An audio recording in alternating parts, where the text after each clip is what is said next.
ইসলাম শব্দের অর্থে অনেকে জিজ্ঞেস করলে তারা বলবে শান্তি, তাই না? কিন্তু ইসলাম শব্দের আসল অর্থ কি? ইসলাম শব্দের আসল অর্থ হচ্ছে আত্মসমর্পণ। আত্মসমর্পণ করলে শান্তি পাওয়া যায় না। তো মুসলিম হচ্ছে তাকে যে আল্লাহর ইচ্ছার সামনে নিজের ইচ্ছাকে আত্মসমর্পণ করছে। এটা খুব ইম্পর্ট্যান্ট একটা ব্যাপার, মানে এই ডেফিনেশনটা ঠিক করার ব্যাপার। কেন যে আপনারা যখন একটা কথা বলবেন, মানুষের সাথে যখন কথা বলবেন, কথা বলার আগে একটা রেফারেন্স ফ্রেম থাকতে হয়। রেফারেন্স ফ্রেম কথাটা কি বুঝেন? ফিজিক্সের কে কে আছেন এখানে? ফিজিক্স পড়ছেন ইন্টারমিডিয়েট লেভেলে? রেফারেন্স ফ্রেম বুঝেন? রেফারেন্স ফ্রেম কি, একটা উদাহরণ দেন তো। হ্যাঁ, আমি তো বাংলা বলি, তো বলি নাই। মানে আমি ইংলিশ ভার্সনে পড়ছি, তো আমি একটু বাংলা একটু কম জানি। রেফারেন্স ফ্রেম জিনিসটা কি বলতে পারবেন কেউ?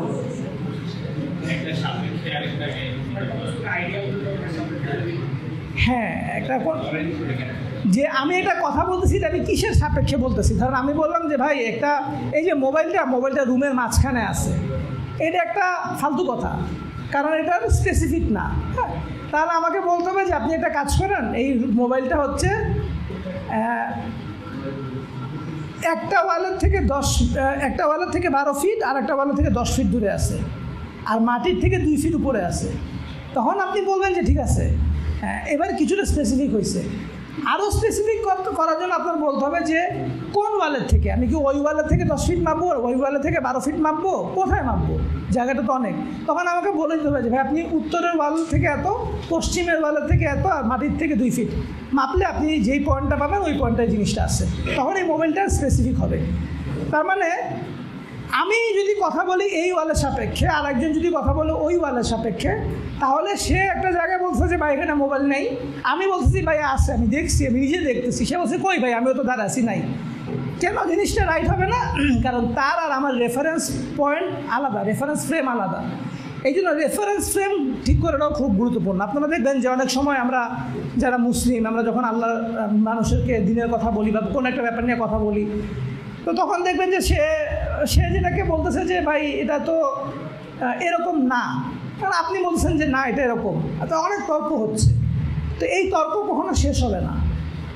এই তর্ক শেষ করার আগের কথা হচ্ছে, যেটা আমরা ছোটোবেলা থেকে শিখে আসছি বা বলে আসি, সেটা হচ্ছে যে আমাদের আপনারা দেখবেন আলেমরা এই কথাটা বলে যে তাওহীদ, সবার আগে তাওহীদ। তাওহীদ বলতে আসলে ওনারা যেটা ঠিক করতে চান সেটা হচ্ছে ভাই একটা রেফারেন্স ফ্রেম নিতে হবে আপনাকে, যে আপনি কোন রেফারেন্স ফ্রেমে কাজ করতেছেন। আপনি যদি বলেন যে আমি ইলন মাস্কের রেফারেন্স ফ্রেমে কাজ করতেছি, তাইলে একরকম। আপনারা যদি বলেন যে আমি টিম কুক, অ্যাপেলের যে সিইও, তার রেফারেন্স ফ্রেমে কথা বলতেছি, তাহলে আরেক রকম। আপনি যদি বলেন আমি রাসূলুল্লাহ সাল্লাল্লাহু আলাইহি সাল্লামের রেফারেন্স ফ্রেমে কথা বলতেছি, তাহলে ব্যাপারটা আলাদা, অন্যরকম। কারণ আমাদেরকে আগে ডিসিশন নিতে হবে যে ভাই আপনি আসেন, আমি আর আপনি আমরা এগ্রি করি যে আমরা কোন রেফারেন্স ফ্রেমে কথা বলবো, ওইখানে নিয়ে আগে কথা। আপনি আগে বলেন যে ভাই আপনি কি আল্লাহকে বিশ্বাস করেন কি না। আমি সেদিকে একটা ডেটা দেখতেছিলাম যে পিউ রিসার্চ ইনস্টিটিউটের আমেরিকার যেই ফর্ম ফিল আপ করতে দেয়, এই ফর্মে যারা অ্যাডাল্ট তারা যখন ফর্ম ফিল আপ করে, তারা ক্রিশ্চিয়ানিটিতে টিক দেয় না, জুডাইজম বা তারা ইহুদি এটাতে টিক দেয় না, হিন্দুতে টিক দেয় না, মুসলিমে টিক দেয় না। টিক দেয় কিসে? নান, NONE, নানে টিক দেয়। আমি ইহুদিও না, খ্রিস্টানও না, মুসলমানও না, হিন্দুও না, আমি কোনো ধর্ম মানি না, নান। তাহলে এই যে নান, এদেরকে জিজ্ঞাসা করা হয়েছিল যে আপনারা তো কোনো ধর্ম মানেন না, আপনারা কি বিশ্বাস করেন যে গড বলে কেউ আছে? আপনারা কি নাস্তিক নাকি আস্তিক? গড বলে কেউ আছে নাকি নাই? এই নান যারা টিক দেয়, 28% যারা নান টিক দিছে, তাদের মধ্যে বেশিরভাগ, মেজরিটি, কত পার্সেন্ট সেটা আমার মনে নাই, এই জন্য বলতেছি না, তাদের বেশিরভাগ বলছে যে তারা গডে বিশ্বাস করে। তাহলে গড আছে, আমি বিশ্বাস করি, আল্লাহ বলে কেউ আছে, আমাদের মানাইছে, হ্যাঁ এটা আমি বিশ্বাস করি, কিন্তু তারপরে আর বিশ্বাসটা আগায় নাই। তারপরে কথাটা আগাইতে হবে। আমরা যখন কারোর সাথে কথা বলবো, আমাদেরকে বলতে হবে যে ভাই আপনি কি, এমনি ধরেন আপনারা ফেসবুকে কারোর সাথে কথা বলতেছেন, সে বলতেছে যে ভালোবাসার অধিকার সবার আছে। হ্যাঁ, একটা ছেলে একটা ছেলেকে ভালোবাসতেই পারে, আপনার সমস্যা কী? আর আপনি তখন এই কথাটা বলবেন যে আপনি কি বিশ্বাস করেন আল্লাহ আছে? সে বলবে যে হ্যাঁ আমি বিশ্বাস করি আল্লাহ আছে। তারপরে আপনি কিন্তু ভালোবাসার অধিকার নিয়ে কোনো কথা বলবেন না। আপনার কাছে পয়েন্ট হচ্ছে যে আল্লাহ আছে কি না, আমি বিশ্বাস করি আল্লাহ আছে। যদি সে বিশ্বাস না করে আল্লাহ আছে, তাহলে তার সাথে আর কথা বাড়া লাভ আছে? তাকে বলতে হবে যে ভাই ঠিক আছে, আপনি এটা নিয়ে চিন্তা করেন, সত্য সন্ধান করেন, ঘুরে দেখেন, বুঝে দেখেন, আপনার সাথে আসলে আমার কথা বাড়ানোর কিছু নাই। দ্বিতীয় পয়েন্ট হচ্ছে যে আচ্ছা আল্লাহ যে আছে আপনি বিশ্বাস করেন, এরপর আপনার কি মনে হয় আল্লাহ আমাদেরকে যে বানাইছে কোনো কারণে বানাইছে নাকি এমনি এমনি ছেড়ে দিচ্ছে? বানাইছে, বানানোর দরকার বানাইছে, মন লাগে, খেয়াল লাগে, বানাইছে, বানায় ছেড়ে দিচ্ছে, এরকম? সে বলবে যে হ্যাঁ এরকম। ঠিক আছে ভাই, তাহলে আপনার সাথে আমার কোনো আলাপ নাই। আপনি যদি মনে করেন যে ভাই আমি এইখানে আপনার সামনে 100টা জিনিস, যদি এই রুমে যদি আমি 20টা জিনিসের লিস্ট করি, এই টিস্যু সেটার একটা টিস্যু, তার একটা কাজ আছে, এটা দিয়ে মানুষ মুখ মুছবে, একটা রুমাল তার একটা কাজ আছে মুখ মুছবে, পানির বোতল তার কাজ আছে পানি ধারণ করবে, পানির ভিতরের পানি তার কাজ হচ্ছে মানুষের তৃষ্ণা মিটাবে, মোবাইলের একটা কাজ আছে, এই ব্যাগের একটা কাজ আছে, মাল্টিপ্লাগের একটা কাজ আছে, টেবিলের একটা কাজ আছে, চেয়ারের কাজ আছে, ফ্যানের কাজ আছে, লাইটের কাজ আছে, সব কিছুরই কাজ আছে, খালি আপনার কোনো কাজ নেই, আপনার কোনো পারপাস নাই। আপনাকে বানানো হয়েছে, সৃষ্টি করা হয়েছে, এর কোনো উদ্দেশ্য নাই, এমনি এমনি বাকি সব কিছুরই উদ্দেশ্য আছে, খালি আপনার কোনো উদ্দেশ্য নাই। এটাই যদি ভাই আপনার মনে হয়, আপনার সাথে আমার কথা বলে তো লাভ নাই, যে পৃথিবীতে সব কিছুরই দাম আছে, কাজ আছে, কোনো কোনো পারপাস সে সার্ভ করছে, খালি মানুষেরই কোনো পারপাস নাই, এমনি এমনি মানুষ হুদাই আসছে হুদাই চলে যাবে। তো এই মানুষের সাথে কথা বলা লাভ নাই। তাহলে দ্বিতীয় কথা যেটা, সেটা হচ্ছে মানুষের একটা পারপাস আছে। এটাতে যদি কেউ এগ্রি করে যে না হ্যাঁ ভাই মানুষের একটা পারপাস আছে, আল্লাহ সুবহানাহু ওয়া তাআলা কোরআনে বলছেন যে আমি ফালতু কোনো কিছু সৃষ্টি করে নেই। মানুষের পারপাস কি? ওয়া মা খালাকতুল জিন্না ওয়াল ইনসা ইল্লা লিয়াবুদুন। আল্লাহ মানুষকে এবং জিনকে আল্লাহর ইবাদত ছাড়া অন্য কোনো উদ্দেশ্যে সৃষ্টি করেন নাই, এটা আপনি মানছেন, ঠিক আছে। কারণ মানুষকে যে আল্লাহ একটা পারপাসে সৃষ্টি করছেন, করার পরে এখন এই পারপাসটা কি মানুষ জানবে কীভাবে? আমাকে তো বলে দিতে হবে, কাউকে না কাউকে আমি দেখছি যে টিস্যুটা নিয়ে মুখটা মুছে দেখছি আমি, তাই না? নাহলে তো আমি এই কাজটা করতাম না। আপনারা কি জানেন যে দই যখন নকল হয়, সেই দইয়ের মধ্যে উপরে মোটা সর পাওয়া যায়, সেই সরের একটা ইনগ্রেডিয়েন্ট হচ্ছে টিস্যু, এটা জানেন? আমি একটা ডকুমেন্টারিতে দেখছিলাম যে টিস্যু পানির মধ্যে গুলায় টুলায় দুধের সাথে মিশায় ওই দইয়ের উপরে দিয়ে দেয়, ঘন মোটা সর হয়, দেখে লোকজন খুব পছন্দ করে। ওয়াও, এটাও কেউ না কেউ তো দেখছিল যে এই টিস্যু দিয়ে সর বানানো যায়, দইয়ের সর বানানো যায়, নাহলে আমি জানলাম কেমনে? তো ঠিক এরকমভাবে প্রত্যেকটা জিনিসেরই এটার ব্যবহার কি, পারপাস কি, এটা আমরা কোনো না কোনোভাবে জানি, জেনে যাই, অভিজ্ঞতার মাধ্যমে হোক বা কেউ আমাদেরকে শিখায় দিক সেটার মাধ্যমে হোক আমরা জানি। তো মানুষের পারপাসটা কি, এটাও কি আল্লাহ আমাদেরকে সৃষ্টি করছেন আপনি মানেন? আল্লাহ আমাদেরকে পারপাসে বানাইছে এটাও মানেন? যেই পারপাসে বানাইছেন সেই পারপাসটা কি আল্লাহ বলবেন না? ব্যাপারটা কীরকম? তখন সে যদি বলে যে না রাইট, আল্লাহ একটা পারপাসে আমাকে বানাইছেন, এটা আমি মানি, এবং যে পারপাসে বানাইছেন সেই পারপাসটাও তিনি আমাকে বলছেন, এটাও আমি মানি, এরপরে হচ্ছে সে মুসলিম। যে এরপরে মুসলিমের কথাটা আসবে যে ভাই এখন আপনি বলেন আল্লাহ আপনাকে যে পারপাসে বানাইছেন সেই পারপাসটা কি আপনি মেনে নেবেন নাকি মেনে নেবেন না? সে যদি বলে যে মানি না, মানবো না, ভালো, এক্সিলেন্ট, আপনি আপনার যার নাম আপনি বুঝে নেবেন, আমার তো কোনো সমস্যা নেই। আর যদি বলে যে না ভাই মানবো, এরপর থেকে আমাদের বাকি আলাপ শুরু হবে তার সাথে। এইবার ভাই আপনি বলেন, আপনি যে বলতেছেন যে ছেলে ছেলেকে ভালোবাসতে পারে, আপনি তো মানছেন যে আপনি মুসলিম, আপনি আত্মসমর্পণ করছেন যে আল্লাহ যেটা পারপাসে বানাইছে সেটাই করতে হবে। আল্লাহ তো ছেলেদেরকে ছেলেদের পারপাসে বানায় নাই, তাহলে আপনার এই কথাটা ঠিক না, ভালোবাসতে পারবে না। তখন আপনি যা যা বলবেন কুরআন এবং সুন্নাহ থেকে দলিল দিয়ে যা যা বলবেন সব কিছু সে মানতে বাধ্য। আর যদি না হয় তাহলে সে কোনো কিছু মানতে বাধ্য না, লিগালি বাউন্ড না। আমরা শরীয়তের পরিভাষায় বলি যে সে মুকাল্লিফ না, সে লিগালি ওই জিনিসগুলো মানতে বাধ্য না। আপনি আমার কথা শুনতে বাধ্য, আপনি স্বাধীন মানুষ, আমিও স্বাধীন মানুষ, আপনি আমার কথা শুনবেন কেন? দরকার আছে কোনো শোনার কোনো কিছু নেই। একমাত্র শুনতে আমরা বাধ্য আল্লাহ এবং তার রাসূলের কথা। তো এই মুসলিম ব্যাপারটা খুব গুরুত্বপূর্ণ যে আল্লাহর ইচ্ছার সামনে আমার ইচ্ছাকে, আমার খুব ইচ্ছা করে একটা ছেলেকে ভালোবাসতে, কিন্তু আমি সেটা ভালোবাসবো না, আমি এটা মেয়েকেই ভালোবাসবো, এটা মেয়েকেই বিয়ে করব। এইটাই হচ্ছে মুসলিম, আত্মসমর্পণ করা। ছোট একটা এক্সাম্পল দিলাম, আরও যত এক্সাম্পল আছে প্রত্যেকটা জিনিসই এটা খাটবে। আমি এই যে পানি খাবো, আমি পানি ইচ্ছা করলে দুইটা হাত ডান হাতে খেতে পারি, আবার মাইকটা ডান হাতে নিয়ে বাম হাতেও খেতে পারি, আমাকে কি কেউ বকবে না, মারবে না, তাই না? তা আমি এই যে পানিটা নিলাম, চেয়ারে বসলাম, বিসমিল্লাহ, এক ঢোক খাইলাম, আরেক ঢোক খাইলাম, আলহামদুলিল্লাহ বললাম, এই যে কাজগুলো আমি করলাম, এটা কেন? রাসূলুল্লাহ সাল্লাল্লাহু আলাইহি ওয়াসাল্লাম শিখাইছেন। ডান হাতে পানি খাওয়া 1 নাম্বার সুন্নাহ, 2 নাম্বার সুন্নাহ হচ্ছে বসে খাওয়া, 3 নাম্বার সুন্নাহ হচ্ছে ঢোকে পানি খাওয়া, এক গ্লাসে ঢক ঢক ঢক ঢক করে না খাওয়া, 4 নম্বর সুন্নাহ হচ্ছে বিসমিল্লাহ বলে খাওয়া, 5 নম্বর হচ্ছে খাওয়ার পরে আলহামদুলিল্লাহ বলা। তা আমার তো এগুলো না করলে কোনো সমস্যা ছিল না, কিন্তু আমি যেহেতু নিজেকে মুসলিম হিসেবে ডিক্লেয়ার করছি, সুতরাং আমি এই কাজগুলোকে আমার ইচ্ছা করতেছে না, খুবই পিপাসা পাইছে, কিন্তু রাসূলুল্লাহ সাল্লাল্লাহু আলাইহি ওয়াসাল্লাম মানা করছেন উটের মতো করে পানি খাওয়া না, এই কারণে আমি একটা প্রোটোকল মেনে খাইছি। যদিও হয়তো আমরা সবসময় এটা মানতে পারি না, কিন্তু অন প্রিন্সিপাল আমি রাজি, আমি স্বীকার করে নিচ্ছি আমার মানা উচিত। আমি যদি কখনো ভুলে পানি দাঁড়াও খেয়ে থাকি, আমি বলি ভাই এটা আমার ভুল হয়েছে, আমার বসেই খাওয়া উচিত, ঠিক কি না? ঠিক আছে, তাহলে আমরা মুসলিম এইটুকু আমরা মেনে নিচ্ছি যে আমরা আমাদের আজকে যে আলাপ, সেই আলাপের প্রথম প্রেমিসটা হচ্ছে যে আমরা মুসলিম, এটা আমরা মেনে নিচ্ছি। দ্বিতীয় যেটা, সেটা হচ্ছে যে আমাদের আজকে যেটা নিয়ে আমরা কথা বলবো সেটা হচ্ছে ক্যারিয়ার। তো ক্যারিয়ার ব্যাপারটা কি? ক্যারিয়ারের ডেফিনেশন হচ্ছে যে এমন কাজ যেটাতে জীবিকা উপার্জন হয় এবং উন্নতির সুযোগ আছে। তো উন্নতির সুযোগ আছে ব্যাপারটা গুরুত্বপূর্ণ। জীবিকা উপার্জন হয় অনেক কাজ আছে, যেমন ধরেন রিক্সাওয়ালা, সে রিক্সা চালাচ্ছে, সে জীবিকা উপার্জন করতেছে। কিন্তু কেউ যদি বলেন যে রিক্সা চালানো রিক্সাওয়ালার ক্যারিয়ার, কথাটা ঠিক না, ঠিক হবে না। রিক্সা চালানো রিক্সাওয়ালার পেশা। আর যদি ক্যারিয়ার হইতে হয় তাহলে এমন কিছু হইতে হবে যেখানে সে সারা জীবন রিক্সা চালা যাবে, ব্যাপারটা এরকম হবে না। সে অন্য কিছু করবে, নতুন কিছু করবে, নতুন কিছু স্কিল শিখবে, নিজেকে আপগ্রেড করবে, তাহলে সেটা ক্যারিয়ার হবে। বোঝা গেছে? ক্যারিয়ার আর জীবিকার পেশার পার্থক্যটা বোঝা গেছে দাদা? আচ্ছা, এরপরে যেটা, সেটা হচ্ছে যে আমরা যে জীবন ব্যবস্থা, যে এখানে খুব গুরুত্বপূর্ণ একটা শব্দ আছে দর্শন, আমি বলি যে দুনিয়া দর্শন বলি এটাকে, যে মানুষ তার পৃথিবীকে কিভাবে দেখে, কোন চোখে দেখে, এটা হচ্ছে জীবন দর্শন। কিভাবে দেখবে এবং সে কিভাবে অ্যাক্ট করবে। আচ্ছা, এবার আপনাদের যে কাছে যে প্রশ্নগুলো আছে সেই প্রশ্নগুলোতে যাই। হ্যাঁ, আপনাদের সবার কাছে তো প্রশ্ন আছে, তাই না?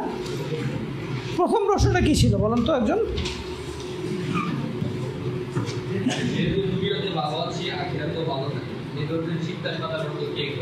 এ ধরনের চিন্তা সাধারণত কে করে? আচ্ছা বসেন।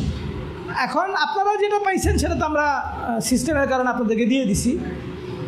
আপনারা কি উত্তর দিবেন এখানে? আপনারা নিজেরা কি উত্তর দিছিলেন? কে এই চিন্তায় লালন করে? কে? তাকে আমরা কি বলি? হ্যাঁ, সে কি মুসলিম? মুসলিম কারা কারা দিছেন? 2-3 জন মুসলিম দিছেন। কাফের কারা কারা দিছেন? মুনাফিক কারা কারা দিছেন? আচ্ছা, মুশরিক কারা কারা দিছেন? ঠিক আছে, মোটামুটি 4 জন প্রার্থী, সবাই কিছু না কিছু ভোট পাইছে। হ্যাঁ, রাতের ভোট হয় নাই, দিনের ভোটই হয়েছে। আচ্ছা, এটা সূরা ফুসসিলাত 41 নম্বর সূরা 50 নম্বর আয়াত। এখানে এক লোক, তার কথা আল্লাহ কোট করতেছেন, যে সে বলতেছে যে আমি মনে করি না কিয়ামত সংঘটিত হবে। সে কিয়ামতের ব্যাপারে অস্বীকার করে না, সে অবিশ্বাস করে না, কিন্তু সে সন্দেহ পোষণ করে। এটা কিন্তু একটা কুফর।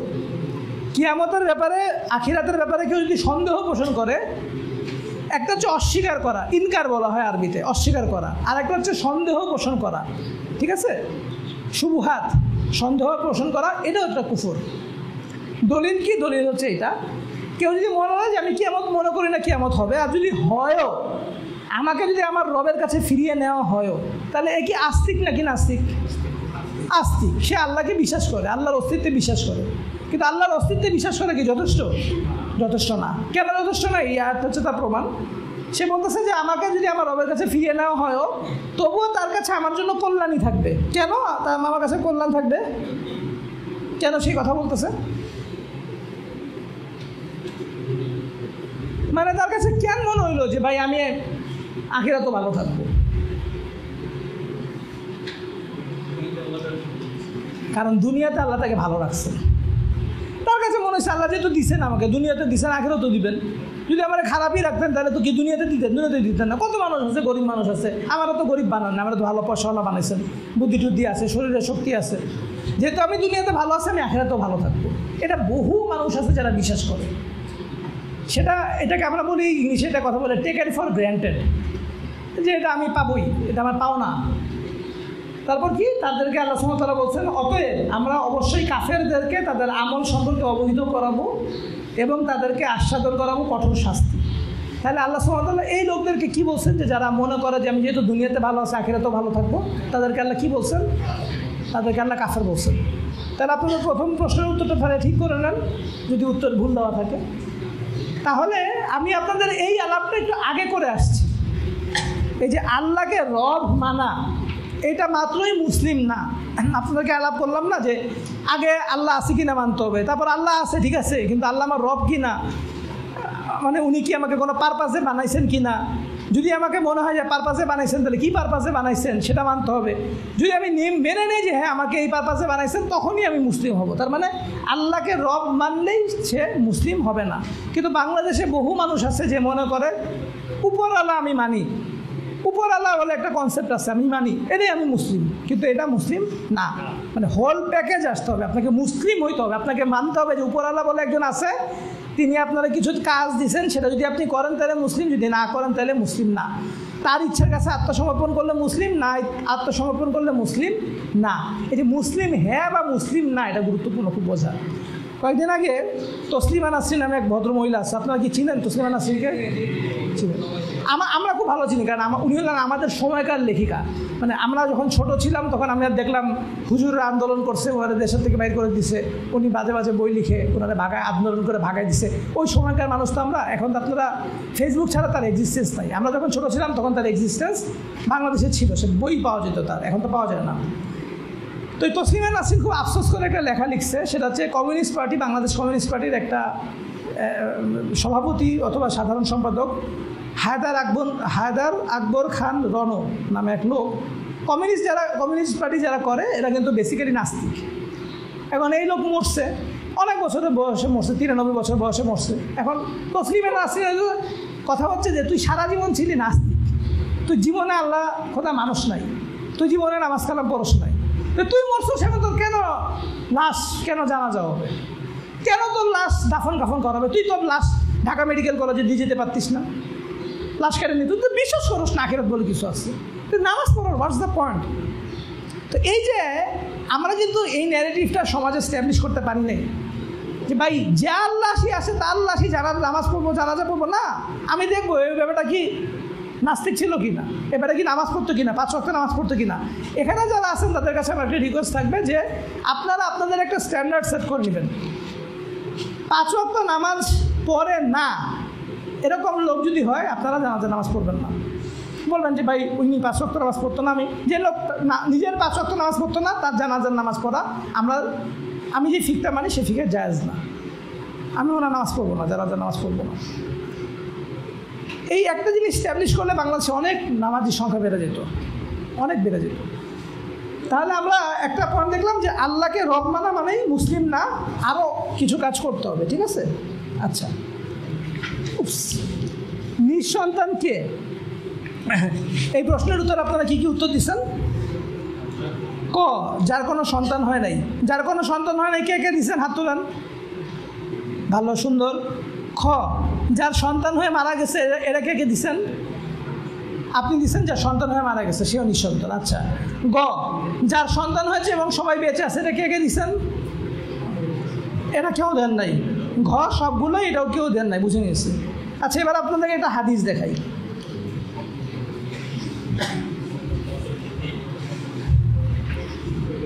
আচ্ছা, সবাই পড়তে পারতেছেন? ওই যে যারা একদম পিছনে আছেন আপনারা পড়তে পারতেছেন? পড়তে না পারলে একটু সামনে চলে আসেন। ঠিক আছে, সুন্দর।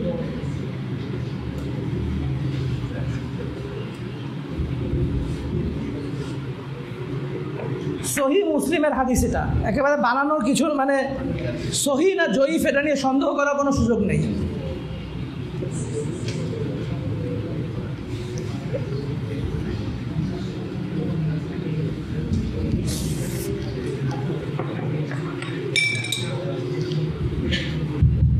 এবার বলেন তো এই প্রশ্নটার উত্তর কি হবে?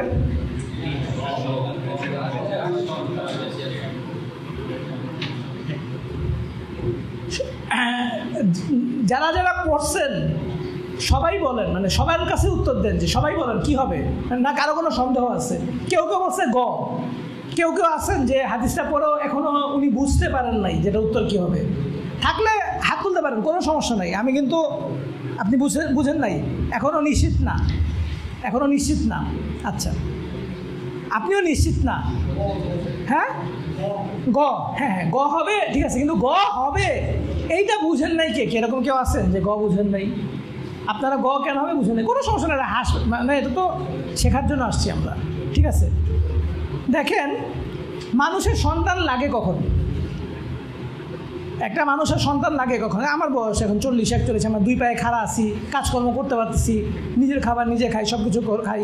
আমার কি এখন বাচ্চা কাচ্চার দরকার আছে যে বাচ্চা কাচ্চা না থাকলে আমি বিপদে পড়ে যাবো? এরকম ব্যাপারটা এরকম না। কিন্তু আমার একটা বন্ধু আছে, সে কানাডায় থাকে, তার বাবা অসুস্থ এবং আমাকে তার বাসায় মাসে মাসে টাকা পৌঁছে দিয়ে আসা লাগে। এখন কেন টাকা পৌঁছে দিয়ে আসা লাগতেছে? ওনার যেই পেনশনের যেই টাকা, সেই পেনশনের টাকায় ওনার সংসার চলে না। তাহলে কি ওনার সংসারের সন্তানের দরকার আছে? তাই না? আমরা যখন ছোটো ছিলাম তখন তো ওনার সন্তানের দরকার ছিল না, তখন আমাদের ছিল দরকার, আমার আব্বা আম্মার দরকার ছিল। মাস গেলে বলতাম যে আব্বা স্কুলে বেতন দেওয়া লাগবে, টাকা দেন। অথবা বলতাম যে আম্মা পিকনিকে যাব, টাকা দেন। আমার আম্মাকে তখন দরকার ছিল, কাপড় চোপড় কেনার জন্য টাকা লাগতো। কিন্তু এখন কিন্তু উল্টা ওনারই সন্তানদেরকে দরকার। তাহলে মানুষের সন্তান কখন দরকার হয়? বেসিক্যালি বুড়াকালে। কখনো টাকার জন্য দরকার হয়, কখনো সেবার জন্য দরকার হয়, কখনো সঙ্গর জন্য দরকার হয়। হ্যাঁ, যখন মানুষ তরুণ থাকে, যুবক থাকে, তখন তো অনেক বন্ধুবান্ধব। আমার একটা ছোটো ভাই আছে কুমিল্লাতে, তিশাদ নাম, আপনারা চিনেন কিনা যাই না। তিশাদকে কেউ চিনেন? মোদাসের বিল্লাহ তিশাদকে কেউ চিনেন এখানে? আচ্ছা, তো ও হচ্ছে মাঝে মধ্যে দেয় যে ওরা কোথায় যিনি একটা জায়গা আছে, এখানে ফুটবল খেলে বন্ধুবান্ধব ইয়েরা মিলে।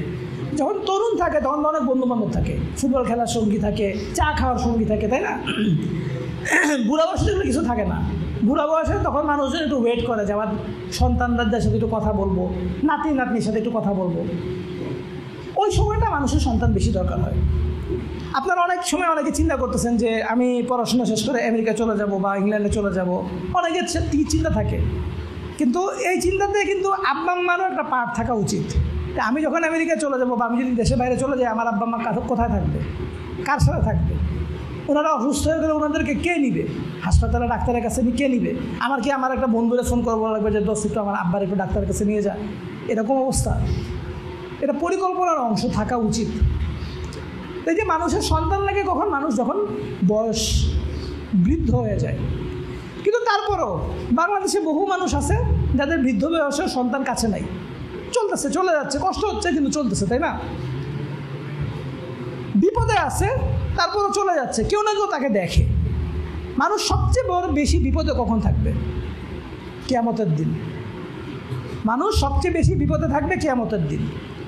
এখন যদি এরকম হয় যে আমার একটা সন্তান হয়েছে, সে মারা গেছে, সে বালেগ হওয়ার আগেই মারা গেছে, তো রাসূলুল্লাহ সাল্লাল্লাহু আলাইহি সাল্লাম বলছেন যে ওই সন্তানটা যে নাবালক অবস্থায় মারা গেছে, সে তার বাবার কাপড় ধরে, মার কাপড় ধরে টানবে, টেনে জান্নাতের দিকে নিয়ে যাবে। সে আল্লাহকে বলবে যে আল্লাহ আপনি আমার আব্বা আম্মাকে মাফ করে দেন। সে জাহান্নাম যাওয়ার পথে দাঁড়ায় থাকবে, দাঁড়ায় থেকে বলছেন যে না, আমার আব্বা আম্মাকে আমি জাহান্নামে নিতে দিব না। তাহলে ধরেন যদি একটা বাচ্চা মারা যায় তাহলে একজন লোক, একটা বাচ্চা হইল, দুইজন মারা গেলে দুইটা, তিনটা বাচ্চা মারা গেলে তিনটা।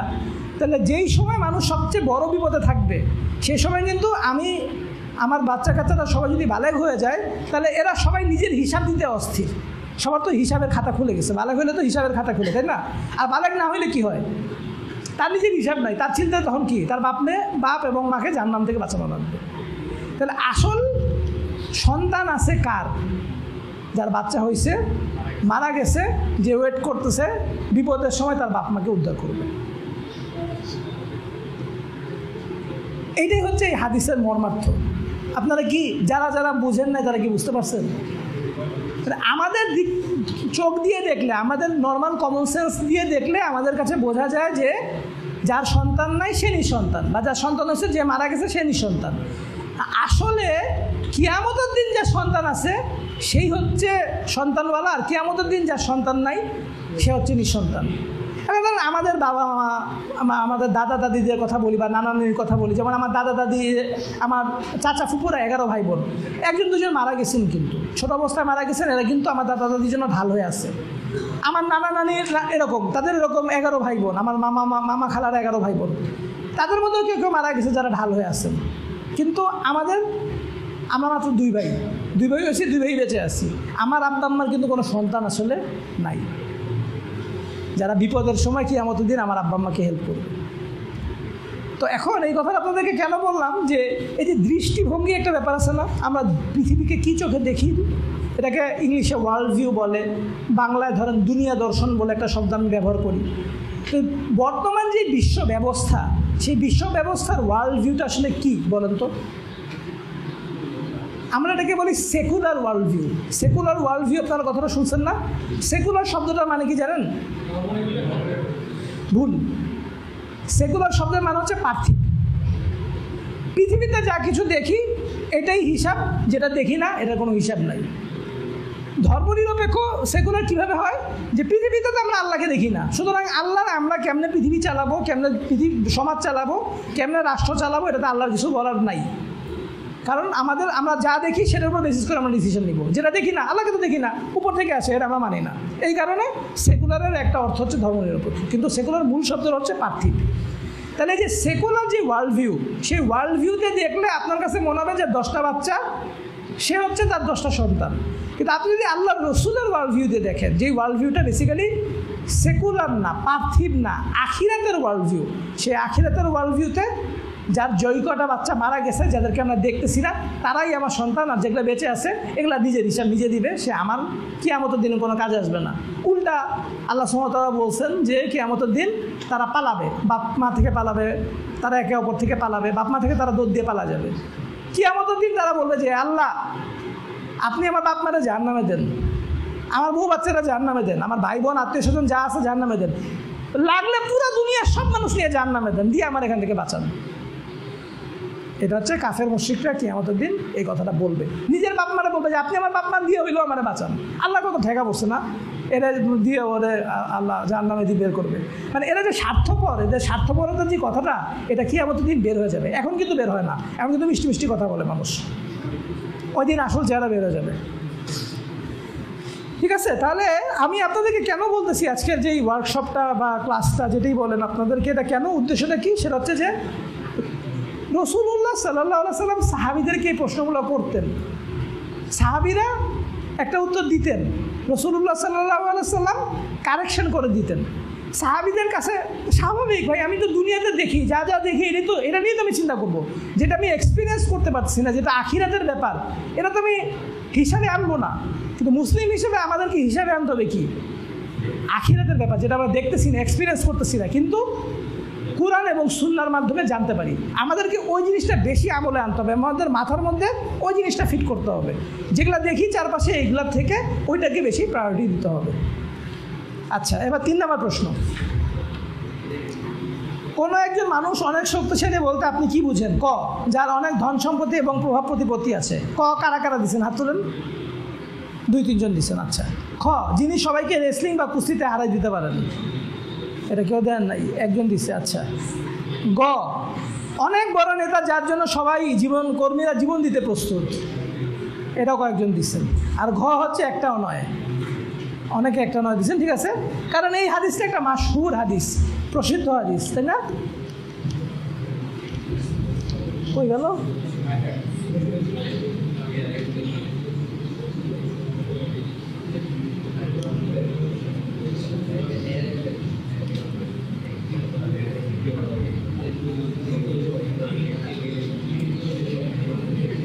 আচ্ছা, ঠিক আছে, এটা আমি মুখে বলে দিচ্ছি, আমি যাই না, এটা স্লাইডে কোনো একটা জায়গায় থাকতে পারে, আমি খেয়াল করতেছি না।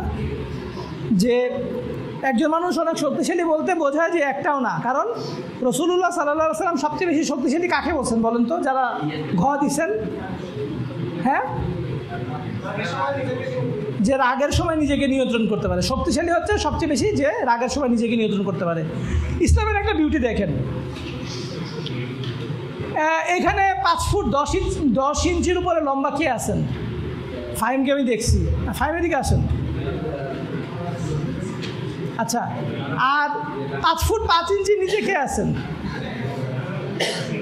5 ফুট 5 ইঞ্চি নিচে আপনি দিকে আসেন।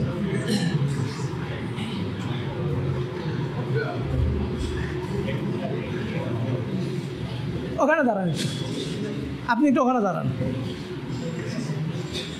যে ভাই এটা তো ফেয়ার না, আল্লাহ ওনারা বানাইছেন লম্বা চওড়া করে, গায়ের মধ্যে দিয়েছেন শক্তি, আমার আল্লাহ বানাইছেন একটু ছোটোখাটো করে, আমার গায়ের মধ্যে শক্তি কম, তাহলে আমি কি চাইলেও শক্তিশালী হইতে পারবো না?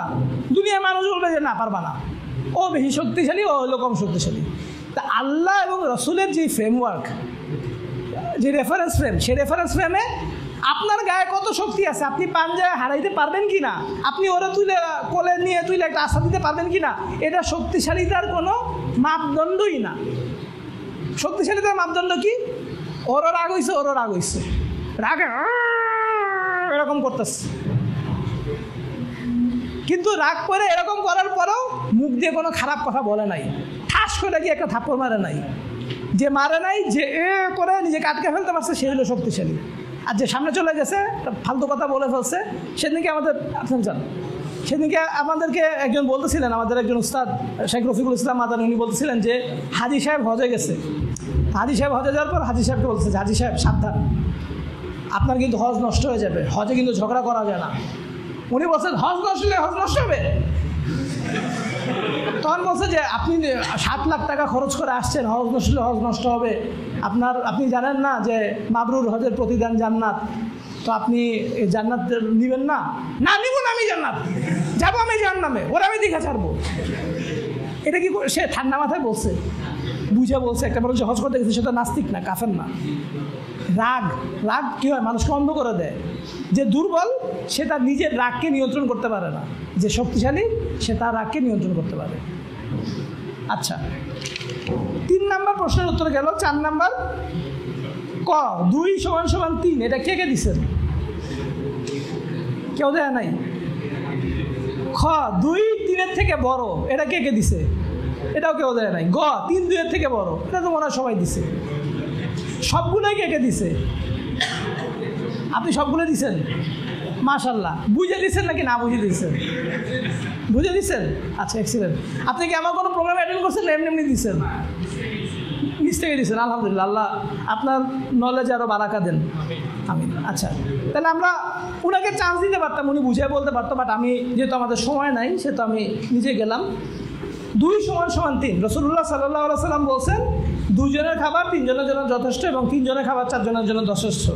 তার মানে 2 জনের খাবার আছে, 3 জনের খাবার আছে, এই দুটো কি সমান না, কিন্তু ইকুইভ্যালেন্ট। মানে 2 জনের খাবার যা, আর 3 জনের মানে ওইটা যদি 3 জন মিলে খায়, তাহলে এরকম হবে না যে ভাই আমি ক্ষুধার্ত আছি।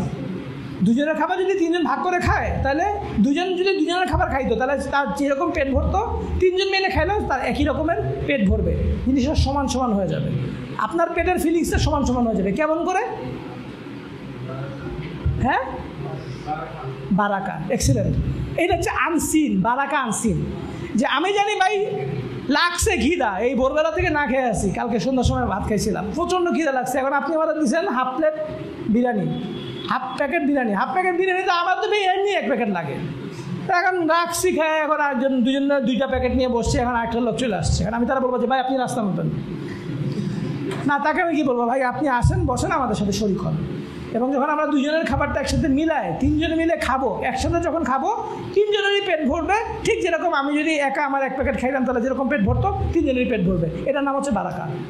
এটা আল্লাহ সুবহানাহু ওয়া তাআলা ঢেলে দিবেন, কারণ একটা মুসলিম তার খাবার আর একটা মুসলিমের সাথে শেয়ার করতে চাইছে।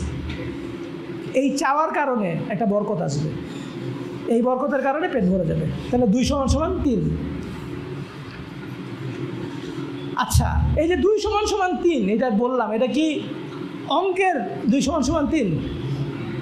আপনি যদি অঙ্কের রেফারেন্স ফ্রেমে দেখেন, অঙ্কের দৃষ্টিতে দেখেন, এটা ভুল, 2 = 3 না। কিন্তু আমরা এটা কোন রেফারেন্স ফ্রেম দিয়ে দেখতেছি? ইসলামের রেফারেন্স ফ্রেম দিয়ে দেখতেছি, আখিরাতের রেফারেন্স ফ্রেম দিয়ে দেখতেছি। 2 3-এর থেকে বড়। আল্লাহ সুবহানাহু ওয়া তাআলা বলছেন যে কতবার এরকম হয়েছে যখন ছোট্ট একটা দল অনেক বড় বাহিনীকে পরাজিত করতে পারছে।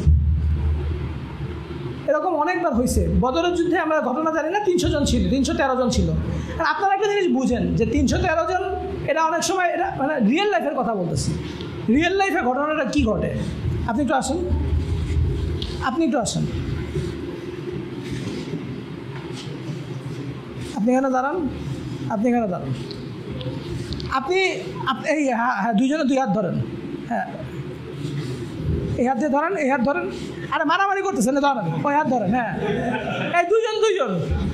এখন আপনি আসেন, এখন বলেন যে ধরেন এরা দুজন হলে এক দল আর ও হইলে একা, কোন দলে জিতবে? ও তো দুইটা হাত বন্ধ। এখন এ যে বলবে যে তুই তো খালি দুইটা হাত ধরে রাখবি, আমি যে কিল দিব, বলে না? এরকম হয় না? তো এখন এই যে অঙ্ক কি বলো? অঙ্ক তো বলে যে দল বেশি, আপনার হাত আমার হাত আমি ধরে রাখলাম, শেষ, অন্য কিছু না। মানে সিম্পল মারামারি। আর আরেকজন দিয়ে পিছন থেকে দিবে একটা বাড়ি, শেষ, বসেন। তাইলে বদরের যুদ্ধে যদি এরকম হইতো যে 200-300 জন আর 1000 জন, মানে হেড অন হেড, আপনি আমি, বাংলা সিনেমা নাকি? আমি আবার বলছি যে বাংলা সিনেমা হয়তো গাঁজাখুরি, সবাই দাঁড়ায় থাকে যে কখন তার টার্ন আসবে, তারপর তারা ডিরেক্টর বলে শুন তুই, সবাই তো ঘুষিকে এরকম হয়েছে, তুই কিন্তু ঘুষিকে এরকম হবি, নাহলে তো খারাপ দেখা যায়, সবাই একরকমভাবে মরতেছে, তাহলে এরকম হবে। বাংলা সিনেমা তো না, রিয়েল লাইফে মারামারি কেমন করে আপনারা, তারা যদি কখনো মারামারি দেখেন তাহলে বুঝবেন। মারামারি হয় যে দল বেশি থাকে সেই দল জিতে। এক্সেপশনাল কি? আল্লাহর বরকত।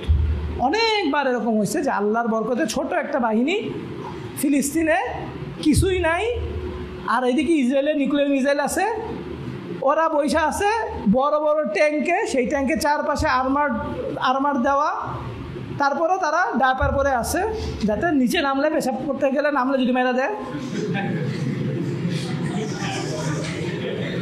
এটা হচ্ছে আল্লাহর বরকত, আল্লাহর শক্তি।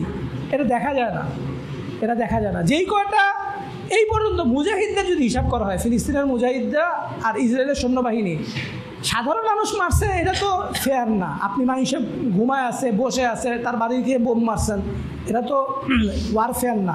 রিয়েল ওয়ারফেয়ারে আমার ধারণা 10 টাইমসের বেশি মারা গেছে ইসরায়েলি সৈন্যবাহিনী মুজাহিদদের তুলনায় কম্পেয়ার করলে। আল্লাহ সুবহানাহু ওয়া তাআলার কাছে আমরা দোয়া করি আল্লাহ যেন মুসলিম মুজাহিদদেরকে সাহায্য করেন, তাদেরকে যেন স্পষ্ট বিজয় দান করেন। এটা তো আমরা সবাই জানি, 2-এর থেকে বড়, এটা তো অঙ্কের হিসাবটা আমরা জানি। কিন্তু অঙ্কের হিসাবের বাইরে যদি আমরা বলি যে যেমন একটা ঘটনা, যে আপনি কেউ একটা বেশি ইবাদত করছে, কেউ একটু কম ইবাদত করছে, আল্লাহর কাছে কে বেশি প্রিয় হবে বলুন তো? স্বাভাবিকভাবে যার ইখলাস বেশি, সে বেশি ইবাদত করছে, সে আল্লাহর কাছে বেশি প্রিয় হবে। একটা ঘটনা আমি পড়ছিলাম, হাদিসের রেফারেন্সটা আমি দিতে পারতেছি না, যে দেখা যাবে যে কিয়ামতের দিন জান্নাতের কিছু মানুষ, জান্নাতের একটা জায়গায় একটা মানুষ বলবে যে সে তারার মতো দেখতে পারবে, ওই যে তারার মতো একটা বাড়ি, একটা জান্নাতে ঘর, এত সুন্দর একটা ঘর, না জানি এই লোকটা কত ইবাদত করছে, কত ভালো কাজ করছে, এই কারণে শত সুন্দর একটা ঘর পাইছে। তখন ফেরেশতারা তাকে বলবেন যে খুব ইন্টারেস্টিং একটা ব্যাপার, যে তোমার এবং তার যত ইবাদত সব কিছু সমান সমান, প্রত্যেকটা জিনিস সমান সমান, খালি সে তোমার থেকে একবার বেশি সুবহানাল্লাহ বেশিবার বলছে, এই কারণে তার মর্যাদা ওরকম বেশি হয়েছে। তার মানে এই যে পৃথিবীতে যে আমরা ইবাদত করতেছি, ইখলাস একটা বড় জিনিস, ইখলাস তো দেখা যায় না, কিন্তু যার ইখলাস বেশি, যার ইবাদত বেশি হবে, সে আল্লাহর কাছে বেশি প্রিয় হবে। যে ইবাদত কম করবে, একজন প্রতিদিন 2 পৃষ্ঠা কোরআন পড়ে, আরেকজন যে প্রতিদিন 3 পৃষ্ঠা কোরআন পড়ে, দুজন কি এক হবে? এক হওয়া উচিত? ফেয়ার না তো। তো এই জন্য 3-2-এর থেকে কোন হিসেবে বড়? টাকা পয়সার হিসাবে না, কিসের হিসাবে? কে বেশি আমল করছে, কার বেশি ইখলাস ছিল, সেই হিসাবে। আচ্ছা, তাহলে এটার উত্তরগুলো কি বলেন তো? উত্তর হচ্ছে সবগুলোই সুন্দর। যারা আপনি কি এইটা বুঝেই সবগুলো দিচ্ছেন? আচ্ছা, ঠিক আছে, আলহামদুলিল্লাহ। তো তাহলে আমরা দেখলাম যে আবার আমরা বলতেছি, আমি কিন্তু আপনাদেরকে কী নিয়ে কথা বলতেছি আজকে এখন পর্যন্ত, যে আমি বিভিন্ন হাদিস এনে বা বিভিন্ন প্রশ্ন করে কথা বলতেছি, এগুলো কী নিয়ে বলতেছি? দর্শন, দুনিয়া দর্শন। হ্যাঁ, রেফারেন্স ফ্রেম অবশ্যই, আমাদের রেফারেন্স ফ্রেমটা হচ্ছে ইসলাম, এবং ইসলামের দৃষ্টি দিয়ে যখন আমরা দুনিয়াকে দেখব, তখন সাধারণ সমীকরণগুলা, সাধারণ হিসাবগুলো যে বদলা যায়, এইটা আমি আপনাদেরকে দেখানোর চেষ্টা করতেছি। আমরা যেটাকে যেরকম মনে করি, সেটার বাইরেও যে অন্য অর্থ আছে, অন্য অর্থ দাঁড়ায়, অন্যভাবে পৃথিবীকে দেখা যায়, সেটাকে দেখানোর চেষ্টা করতেছি। ঠিক আছে? আচ্ছা,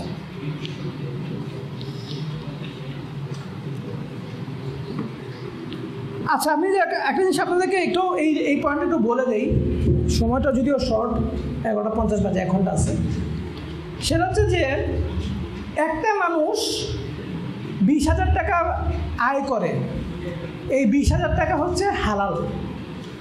আর একটা মানুষ 30,000 টাকা আয় করে, এই 30,000 টাকার মধ্যে 20,000 টাকা হালাল আর 10,000 টাকা হারাম। আপনারা কি মনে করেন, এই দুইজন কি দুজনের মধ্যে কে বেশি ইনকাম করে? যে 20,000 টাকা ইনকাম করে।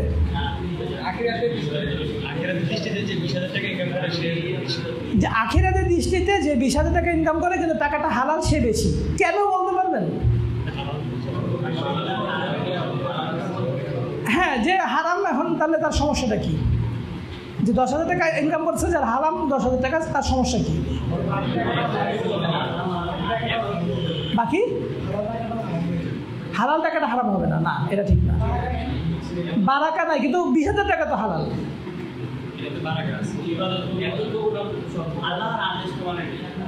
আল্লাহর আদেশ, হ্যাঁ, দোয়া কবুল হবে না। হ্যাঁ, ইবাদত কবুল হবে না, এই কথাটা ঠিক না, দোয়া কবুল হবে না। আচ্ছা, আমি আপনাদেরকে আরেকটা পার্সপেক্টিভ বুঝাই। সেটা হচ্ছে, আপনার কাছে, আমাদের কাছে পৃথিবীতে এখন কি আছে? টাকা। আমাদের এখন ইউনিট অফ মেজারমেন্ট হচ্ছে কি?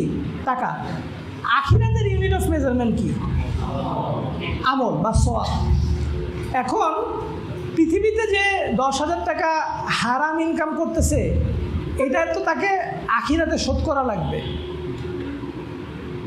আখিরাতে সে শোধ করবে কি দিয়ে? আখিরাতে তো টাকা নাই, তাহলে তার আখিরাতে ইউনিট হচ্ছে সওয়াব। তাহলে সে যদি পৃথিবীতে যখন সে 10,000 টাকা এক মাসে ঘুষ খাচ্ছে, হারাম ইনকাম করতেছে, সে আসলে তার আখিরাতের সওয়াব মাইনাস করতেছে। এবং আখিরাতে তাকে এই হিসাবটা মিটাইতে হবে, সেটেল করতে হবে। না করে কিন্তু কেউ কবরে যেতে, মানে জান্নাত জাহান্নামে যাওয়ার আগে এই হিসাবটা মেটানো লাগবে। আমি যদি কারো কাছ থেকে জোর করে একটা টাকা নিয়ে থাকি, তাকে আমার আখিরাতে তাকে সওয়াব দিতে হবে। যদি তাকে আমি সওয়াব দিতে না পারি, আমার যদি সওয়াব না থাকে, তাহলে তার পাপ আমার ঘাড়ে নিতে হবে। আমাকে জাহান্নামের আগুনে পুড়ে এই হিসাবটারে সেটেল করতে হবে। তাহলে সে আসলে প্রতিদিন যত বেশি ঘুষ খাচ্ছে, যত বেশি হারাম খাচ্ছে, সে তত বেশি নিজেকে কি করতেছে? ঋণের মধ্যে ফেলতেছে। যে ঋণ সওয়াব ছাড়া পরিশোধ করা যাবে না। এবং সওয়াব দিয়ে যখন পরিশোধ করতে হবে, তখন সওয়াব ছাড়া আর তো কোনো কিছু নাই। পৃথিবীতে আমার কাছে টাকা নাই, টাকা চলে গেছে, আবার টাকা কামাই করতে পারবো, কিয়ামতের দিন সব কামাই করার কোনো সুযোগ নাই, আছে, শেষ। তখন কিন্তু ভয়ঙ্কর একটা বিপদ। পৃথিবীতে আমি কারোর কাছে মাফ চেয়ে নিতে পারবো যে ভাই আমাকে মাফ করে দেন। আপনার কাছে আমি ধার পাইতেন, 20,000 টাকা ধার ছিল, আমি দিতে পারতেছি না, আপনি আমাকে মাফ করে দেন। অনেক সময় মানুষ মাফ করে দেয়, দয়া করে মাফ করে দেয়। কিয়ামতের দিন কি কেউ মাফ করবে? কেউ মাফ করবে না। বলবো যে ভাই আমি এত কিছু বুঝি না, আপনি আমার একটা থাপ্পড় মারছিলেন, এই থাপ্পড়ের হিসাব দেন। এই থাপ্পড়ের হিসাব নিতে হবে। তাহলে এই যে যারা, যদি আপনারা বলেন এইটা 2 আসলে 3-এর থেকে বড়, যে 20,000 টাকা হালালভাবে ইনকাম করতেছে, সেটা অনেক বেশি। যে 20,000 টাকা হারামভাবে ইনকাম করতেছে, আর 10,000 টাকা, 20,000 টাকা হালালভাবে আর 10,000 টাকা হারামভাবে ইনকাম করতেছে।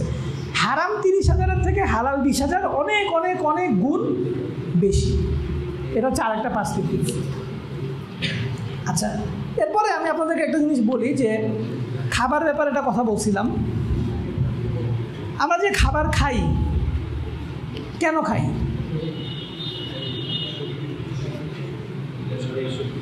হ্যাঁ, শারীরিক শক্তি বাড়ানোর জন্য, ক্ষুধা নিবারণ করার জন্য, বেঁচে থাকার জন্য।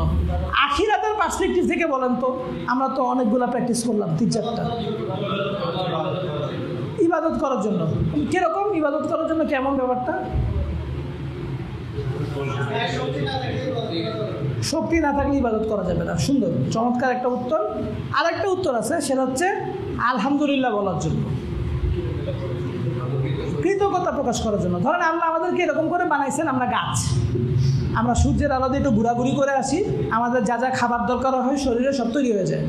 আল্লাহ তো চাইলে আমাদেরকে এরকম বানাতে পারতেন না? আমাদেরকে ফটোসিনথেসিস একটা মেকানিজম শরীরের মধ্যে দিতে পারতেন না? সূর্যের আলোতে আমাদের খাবার তৈরি হয়ে যায়। এরকম মেকানিজম তো আমাদের আছে, আমাদের চিন্তা করা লাগে না, এমনি এমনি হয়। আসেন আমাদের শরীরে এরকম মেকানিজম, একটা উদাহরণ দেন তো। ইনপুট, শরীরের ভিতরে ইনপুট না হয়, কোনো চিন্তা করা লাগে না, এমনি এমনি হয়। অক্সিজেন, নিঃশ্বাস, নিঃশ্বাস যে আমরা নিচ্ছি নাকি চিন্তা করে নিঃশ্বাস নেই, অটোমেটিক নেই, তাই না? চিন্তা করা লাগে না। তো খাবার তো এরকম হইতে পারে, অটোমেটিক তৈরি হয়ে যায়। তাহলে কি হইতো? আলহামদুলিল্লাহ বলার একটা উপলক্ষ কমে যেত। আমরা যখন খাই, আমরা বিসমিল্লাহ বলে খাই, আল্লাহ আমাদেরকে একটা সওয়াব দেন। যখন আমরা খাওয়া শেষে আলহামদুলিল্লাহ বলি, আল্লাহর কৃতজ্ঞতা প্রকাশ করি, তখন আল্লাহ আমাদেরকে আর একটা সওয়াব দেন। এবং আল্লাহ সুবহানাহু ওয়া তাআলা সূরা ইব্রাহিমে ইব্রাহিম আলাইহিস সালামের একটা কথা কপি করছেন। ইব্রাহিম আলাইহিস সালাম আল্লাহকে বলতেছেন যে আল্লাহ, আপনি আমার বংশধরদেরকে যে মক্কাতে বিরান জায়গা, গাছ নাই, পাথর নাই, আপনারা যদি কেউ মক্কায় গিয়ে থাকেন তাহলে দেখবেন যে আমি যে ঢাকা থেকে কুমিল্লা পর্যন্ত আসলাম, কত রাস্তা, কত পানি, কত সবুজ। আপনারা যদি সৌদি আরবে যান তাহলে আপনারা দেখবেন যে হাজার হাজার কিলোমিটার চলে গেছেন, কোনো সবুজ কিছু দেখবেন না, মানে পানি দেখবেন না। তো এই যে এত রুক্ষ শুষ্ক একটা জায়গায়, সেখানে খাবারের ব্যবস্থা আসবে কোত্থেকে? তো ইব্রাহিম আলাইহিস সালাম যে দোয়া করছিলেন, সেই দোয়ার বরকতে খাবার আসে। সারা পৃথিবী থেকে এমন সব খাবার আসে যেটা বাংলাদেশেও পাওয়া যায় না। তো তারপর তিনি বলেন যে এই যে ফল ফলাদি, নানান রকম দেশের ফল ফলাদি এখানে আসবে, যদিও সেখানে কোনো ফল ফলাদি হয় না। কেন? তিনি বলেন যে যাতে তারা কৃতজ্ঞতা প্রকাশ করে। আল্লাহ ইব্রাহিম আলাইহিস সালাম বলতে পারতেন যে তারা তাদের শক্তিশালী হয়, বলতে পারতেন যে যেন তারা খেয়ে পরে টিকে থাকতে পারে। আমাদের দেশে এক কবি ছিলেন যে আমার সন্তান যেন থাকে দুধে ভাতে, এটা বলতে পারতেন যে সে যেন ভালো থাকে। ইব্রাহিম আলাইহিস সালাম এসব কথা বলেন নাই, তিনি কি বলছেন? যেন তারা কৃতজ্ঞতা প্রকাশ করতে পারে। তাহলে আমাদের খাওয়া দাওয়ার অবজেক্টিভ কি? একদিক থেকে চিন্তা করলে খাওয়া দাওয়ার অবজেক্টিভ হচ্ছে দুনিয়াবি পার্সপেক্টিভ থেকে দেখলে শরীরে শক্তি হওয়া, ক্ষুধা লাগছে ক্ষুধা মেটানো। আরেকটা অবজেক্টিভ আছে, সেটা হচ্ছে চোখের মজা। খাওয়া দাওয়াতে কিন্তু চোখের মজা আছে, তাই না? আছে?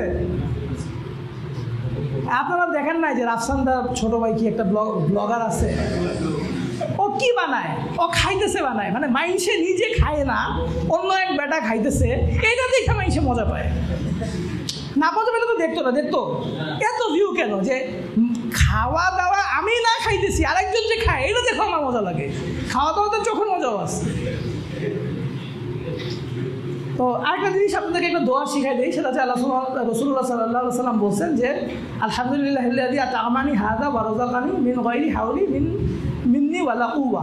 এই দোয়াটা যদি কেউ পড়ে খাবার শেষে, তাহলে আল্লাহ সুবহানাহু ওয়া তাআলা তার সমস্ত গুনাহ মাফ করে দিবেন। সগীরা গুনাহ যেগুলো আছে সেই সমস্ত সগীরা গুনাহ মাফ করে দেবেন। ঠিক আছে? আচ্ছা, নিঃস্বকে, এই প্রশ্নের উত্তরে ডিটেলসে গেলাম না, কারণ এটা আপনারা অনেকে জানেন যে যার টাকা পয়সা নাই সে, সাহাবীদেরকে জিজ্ঞেস করছিলেন, সাহাবীরা বলছে যে যার টাকা পয়সা নাই সে হলো নিঃস্ব, যার দিনার দিরহাম নাই সে নিঃস্ব। আরবিতে বলে মুফলিস। মুফলিস মানে যার কোনো ফুলুস নাই, পয়সা করি নাই, মুফলিস। তো রাসূলুল্লাহ সাল্লাল্লাহু আলাইহি ওয়াসাল্লাম বলেন যে না, সে মুফলিস না, সে নিঃস্ব না, বরং নিঃস্ব হচ্ছে সে যার অনেক সব নিয়ে সে হাজির হয়েছে, কিন্তু সে পৃথিবীতে কাউকে মারছে, কারো সম্পত্তি দখল করছে, কারোর সাথে কাউকে ঠকাইছে, কাউকে কষ্ট দিছে, এই সমস্ত সব নিয়ে যে অত্যাচারিত তাকে দিয়ে দেওয়া হবে, আর যদি সব না থাকে তাহলে অত্যাচারিতার পাপ এর ঘাড়ে দিয়ে দেওয়া হবে। তো এইটাই হচ্ছে নিঃস্ব, যার অনেক সব ছিল কিন্তু সেই সবটাকে সে আখিরাতে ক্যারি ওভার করতে পারে নাই। ঠিক আছে? এই কথাটা আমরা কিছুক্ষণ আগে বলে দিচ্ছি দেখে, ওখানে আছে আরও কিছুক্ষণ আগে বলছি দেখে এটা ডিটেলসে আলাপ করলাম না। ঠিক আছে? কিন্তু এই যে ব্যাপারটা, যে হিসাবটা কিন্তু সেদিকে সমান করে দেওয়া হবে। আচ্ছা, আপনার দুশ্চিন্তা কী নিয়ে? এটা 3টা দুশ্চিন্তা লিখতে দিয়েছিলাম, আপনারা তো দেখতেছেন। আমাকে 2-1জন বলেন তো যে আপনাদের দুশ্চিন্তা কী নিয়ে, আমি বুঝি। তাহলে 2-1জন বলেন তো। একজন আপনি বলেন তো। হালাল রিজিক নিয়ে আপনার দুশ্চিন্তা। সুন্দর, বসেন। আর কারো আরও কেউ একজন বলবেন? আর কেউ? দুশ্চিন্তা কী নিয়ে বলেন?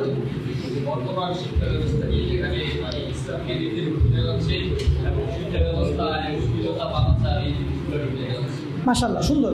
আমি দুজনকে অ্যাপ্রিসিয়েট করতেছি। একজন ব্যক্তিগত লেভেলে চিন্তা করছেন হালাল রিজিক, এটাও খুব সুন্দর, অ্যাপ্রিসিয়েট করার জিনিস। আরেকজন চিন্তা করছেন সামাজিক একটা সমস্যা নিয়ে, শিক্ষা ব্যবস্থা, এটাও অ্যাপ্রিসিয়েট করার মতো জিনিস। কিন্তু আপনাদেরকে একটা জিনিস বলি, যে ধরেন আপনি হালাল রিজিক নিয়ে দুশ্চিন্তা করতেছেন, দুশ্চিন্তা করলে কি প্রবলেম সলভ হবে? আপনি যে শিক্ষা ব্যবস্থা নিয়ে দুশ্চিন্তা করতেছেন, দুশ্চিন্তা করলে কি শিক্ষা ব্যবস্থা পরিবর্তন হবে? আপনারা আমার কাছ থেকে একটা শব্দ শিখে রাখেন, শব্দটা হচ্ছে এসওপি। এসওপি মানে হচ্ছে স্ট্যান্ডার্ড অপারেটিং প্রসিডিউর। এটা বিজনেসে ব্যবহার করা হয়, বিভিন্ন প্রোডাকশন এবং ম্যানুফ্যাকচারিং যে ইন্ডাস্ট্রি আছে সেগুলোতে ব্যবহার করা হয়। SOP, standard operating procedure. আমাদের লাইফের একটা এসওপি থাকতে হবে।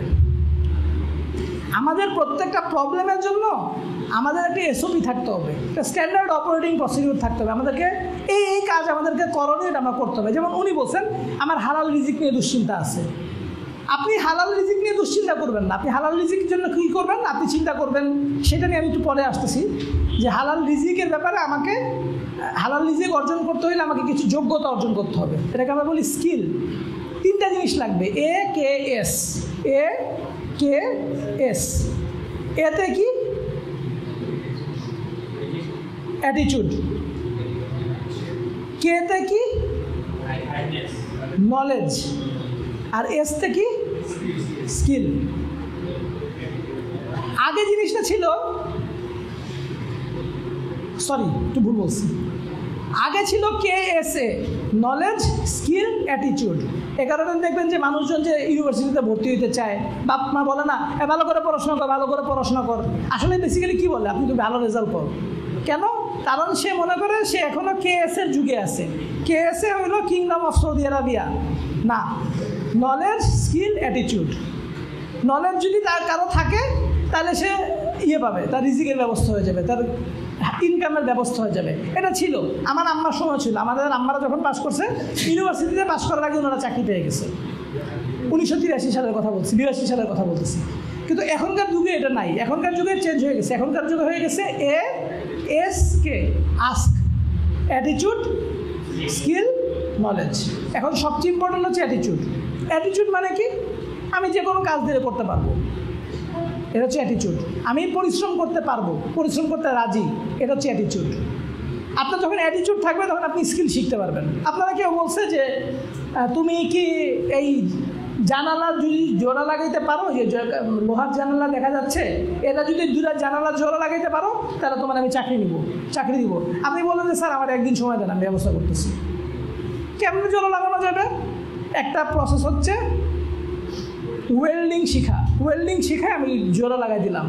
আর আরেকটা প্রসেস হচ্ছে একটা ওয়েল্ডারে ভাড়া করে নিয়ে আসা, ভাই জোড়া লাগাই দেয়, এটা তাড়াতাড়ি। সে জোড়া লাগাই দিয়েছে, স্যারকে বলছে স্যার দেখেন জোড়া লাগানো হয়ে গেছে। তখন সে স্যার জিজ্ঞেস করছে এটা আপনি নিজে করছেন? আমি বললাম না স্যার, একদিনে তো শেখা সম্ভব না, আমি আরেকজনের ডেকে নিয়ে আসি, সে করে দিচ্ছে। স্যার বলছে আপনার আমি ম্যানেজার পজিশন দিলাম, আপনি ম্যানেজমেন্ট ভালো পারেন, আপনার বেতন বেশি। আর আপনি যদি বলেন যে স্যার আমার তো একদিনে পারবো না, আপনি আমাকে 3 দিনে দেন, 3 দিনের মধ্যে ওয়েল্ডিং শিখবো, ওয়েল্ডিং শিখে কাজ করে ফেলাবো, তখন আপনাকে বলতে ঠিক আছে আপনাকে আমি কর্মী পজিশনে দিলাম, আপনি খুব ভালো কর্মী, আপনাকে দিলাম। কোনোটাই খারাপ না, সবাই কিন্তু ম্যানেজার হতে পারে না। সবার মাথায় চিন্তা আসবে না, সবাই চিন্তা করবে বাইরে আমি পারুম না, কিন্তু জীবনে আমি লোহার জল লাগা জলে যায় কিনা, লোহা কি জল লাগানো যায়? কেন লোহা জল লাগা যায়? আগে এটা আমি চাকরি করতে আসছি কেন, আপনি যদি আপনি আসলে ফাইজলামি করতেছেন। এটা হলো বেশিরভাগ মানুষের অ্যাটিটিউড। কিছু মানুষের অ্যাটিটিউড থাকবে, সে বলবে যে আমি কী করা লাগবে বলবেন, আমি শিখে করে ফেলাবো। আর কিছু মানুষ থাকবে বলবেন কী করা লাগবে বলবেন, আমি এটা করাই নিব কাউকে দিয়ে। তাহলে যেটা হলো অ্যাটিটিউড হইলো যে ভাই আমি পারবো না, এইগুলো হইলো এক নম্বর লুজার। বাংলাদেশে লুজার বেশি। বাংলাদেশে একটা পিওনের চাকরির জন্য মানুষ 15 লাখ টাকা ঘুষ দেয়। পিওনের চাকরির জন্য 15 লাখ টাকা ঘুষ দেয় কেন? কারণ পিওনের চাকরিতে কিছু শেখা লাগে না, খালি হুকুম তামিল করবে। এই চা বানা নিয়ে আসবে, এই ঘরটা মুছবে, ঘরটা জানবে, ঘরটা যাবে। ভাই আপনি আমার যা বলবেন আমি তাই করবো, আমি আপনার হুকুমের দাস।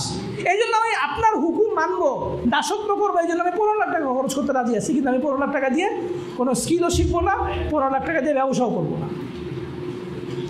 বাংলাদেশের বেশিরভাগ মানুষের লুজার অ্যাটিটিউড হচ্ছে লুজার অ্যাটিটিউড। আল্লাহ মাফ করুক, আমাদের মুসলিমদের জন্য অ্যাটিটিউড এরকম না হয়।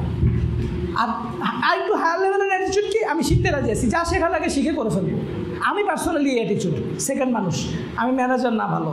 আর সবচেয়ে বস লেভেলের মানুষ যারা, তারা বলে যে ভাই কী করা লাগবে বলবেন, করে ফেলাবো। সব কিছু আমার করা লাগবে না, আপনার তো কাজটা দিয়ে হইলো, জানলা ভাঙা আপনার জানলা জোড়া লাগানো দিয়ে হইলো, এটা আমি করছি নাকি অন্য কেউ করছি এটা তো আপনার ইস্যু না, আমি আপনার জানলা জোড়া লাগাই দেবো, ব্যবস্থা করে দেবো, শেষ। এটা হচ্ছে সবচেয়ে হায়ার লেভেলের অ্যাটিটিউড। এই অ্যাটিটিউডে যারা থাকে তাদের ইনকাম সবচেয়ে বেশি হবে। তাহলে কি বললাম? ASK, ask. তো রিজিক নিয়ে যখন চিন্তা থাকবে তখন আমাদেরকে ওই মডেলে যাইতে হবে যে আমার একটা স্ট্যান্ডার্ড অপারেটিং প্রসিডিউর থাকবে। আমি জানি আমি কি করব জীবনে, অথবা আমি জানি না আমি কি করব জীবনে, তাহলে আমাকে এক্সপেরিমেন্ট করে দেখতে হবে, এটা করবো না ওইটা করবো না ওইটা করবো।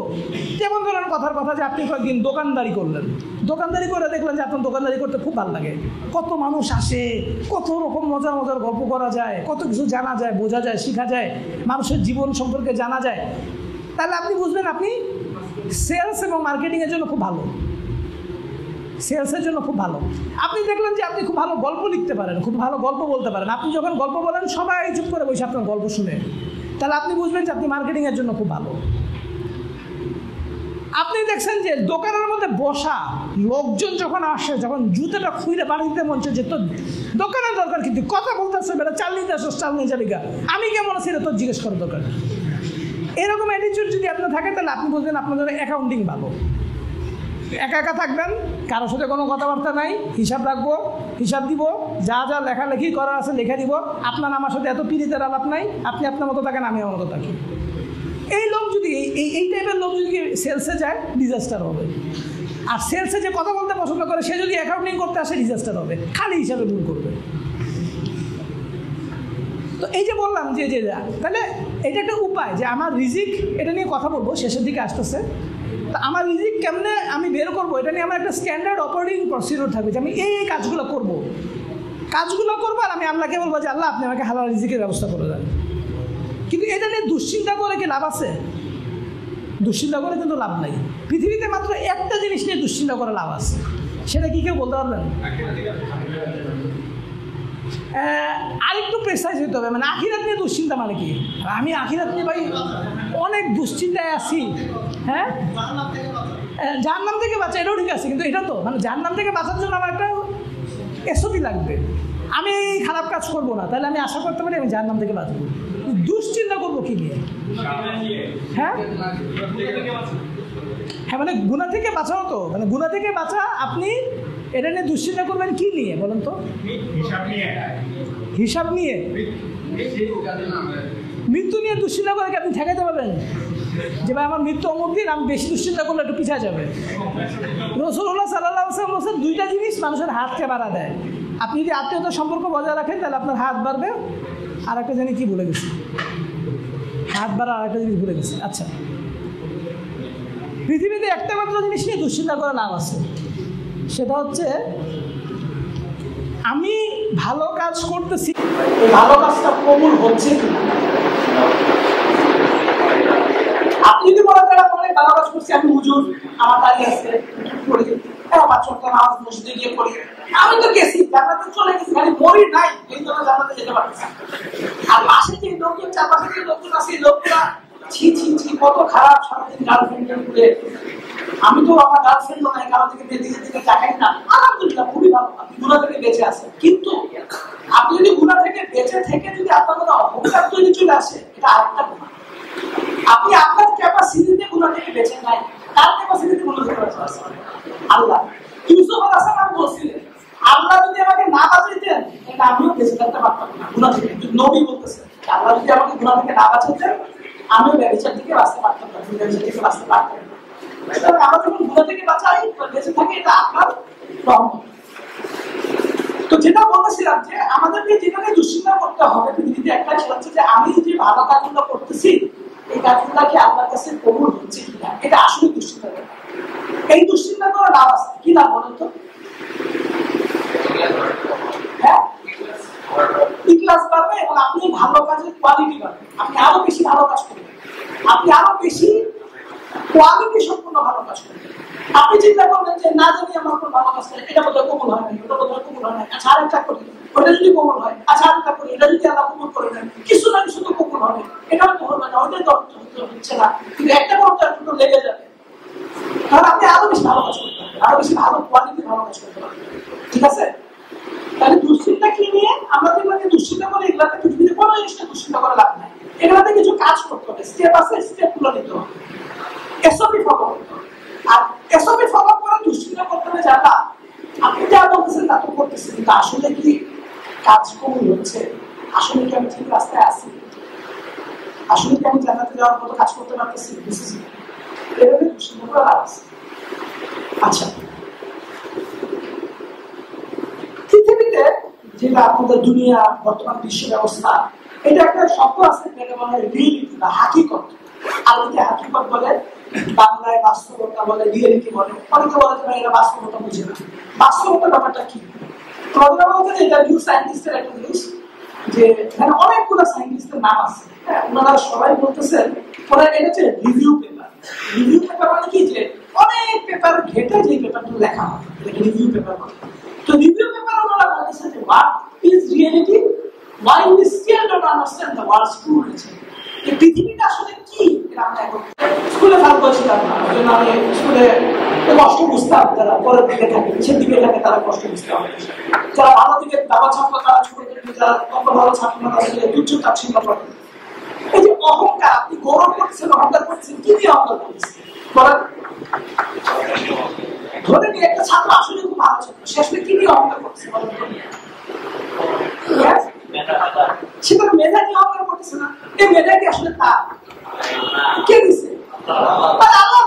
আল্লাহ চাইলে তো তোরা গানা বানাতে পারে। আমি আমার এরকম স্টুডেন্ট ছিলাম, পড়াইছি, আমার ক্লাসমেট, একই সাথে একই ক্লাসে পড়ছি। আমি যখন ইন্টারমিডিয়েট পাস করলাম, সে তখন ফিজিক্স আর কেমিস্ট্রি দুই সাবজেক্টে ফেল করছে। তো তারা বললাম যে তুই ফিজিক্স কেমিস্ট্রি পরীক্ষাটা দে আবার।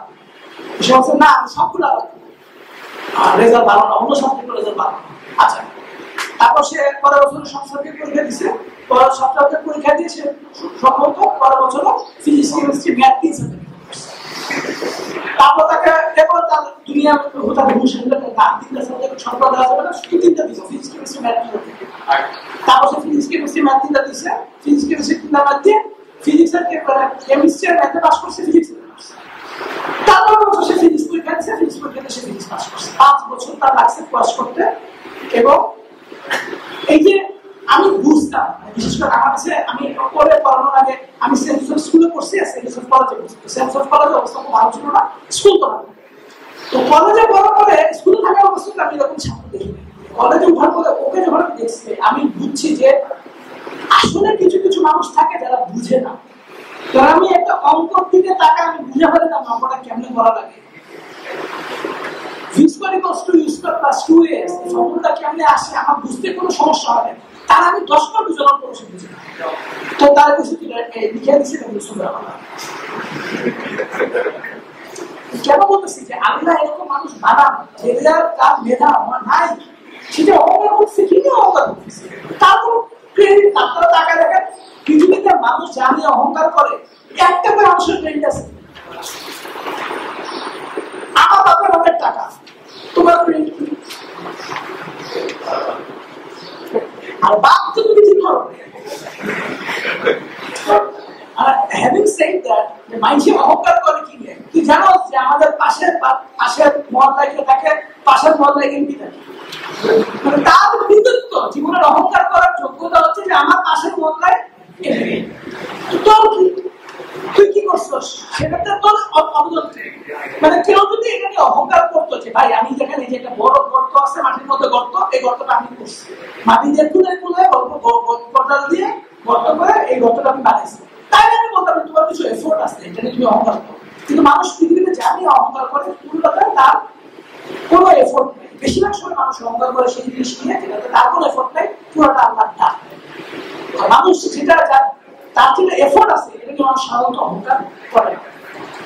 কিন্তু তারপরও কেউ যদি এটা নিয়ে অহংকারও করে, এফোর্ট নিয়ে অহংকার করে, তখন আমরা তাদেরকে বলবো যে ভাই এই যে আপনি গর্ত করলেন, হাত দিয়ে যে করলেন, আপনার হাত দুটা কে দিচ্ছে?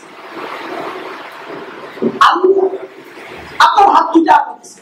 অনেক মানুষ আছে হাত আছে, হাতে কোনো শক্তি নেই, আপনি যখন হইতে পারতেন না।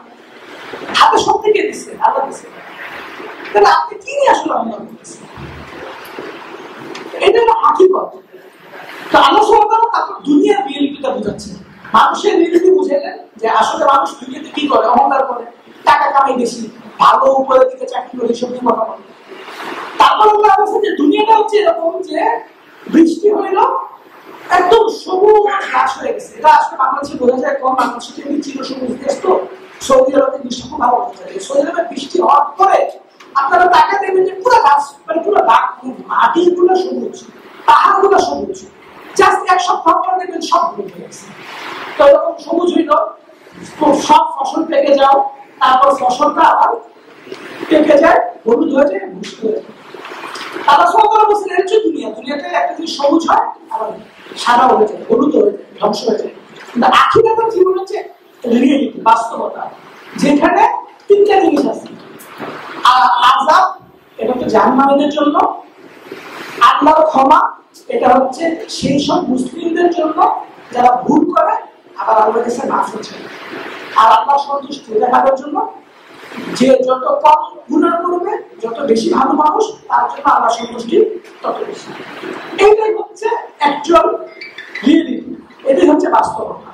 আর পার্থিব জীবন আল্লাহ বলছেন প্রতারণার উপকরণ ছাড়া কিছু না। ঠিক আছে? তাহলে আমরা 12:19। আচ্ছা, এবার আমি একটু ক্যারিয়ারের আলাপে আসি। ক্যারিয়ারের আলাপে ক্যারিয়ারের সাথে জান্নাত কি সাংঘর্ষিক কিনা?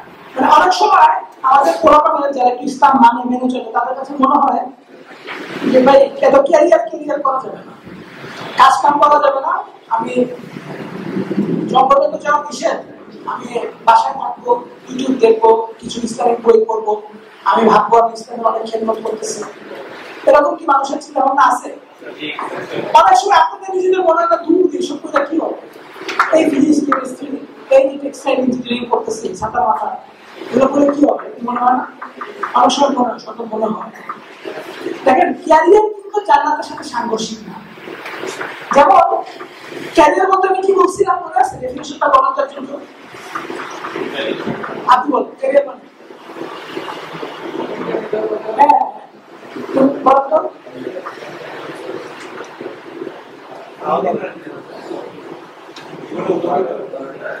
জীবন উন্নত করা, এটা কি বলছিলাম ক্যারিয়ার?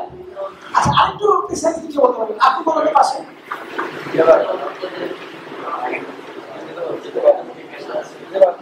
বেঁচে থাকার জন্য যে পেশা আমরা সিলেক্ট করি এটা তো পেশা, তাহলে ক্যারিয়ার।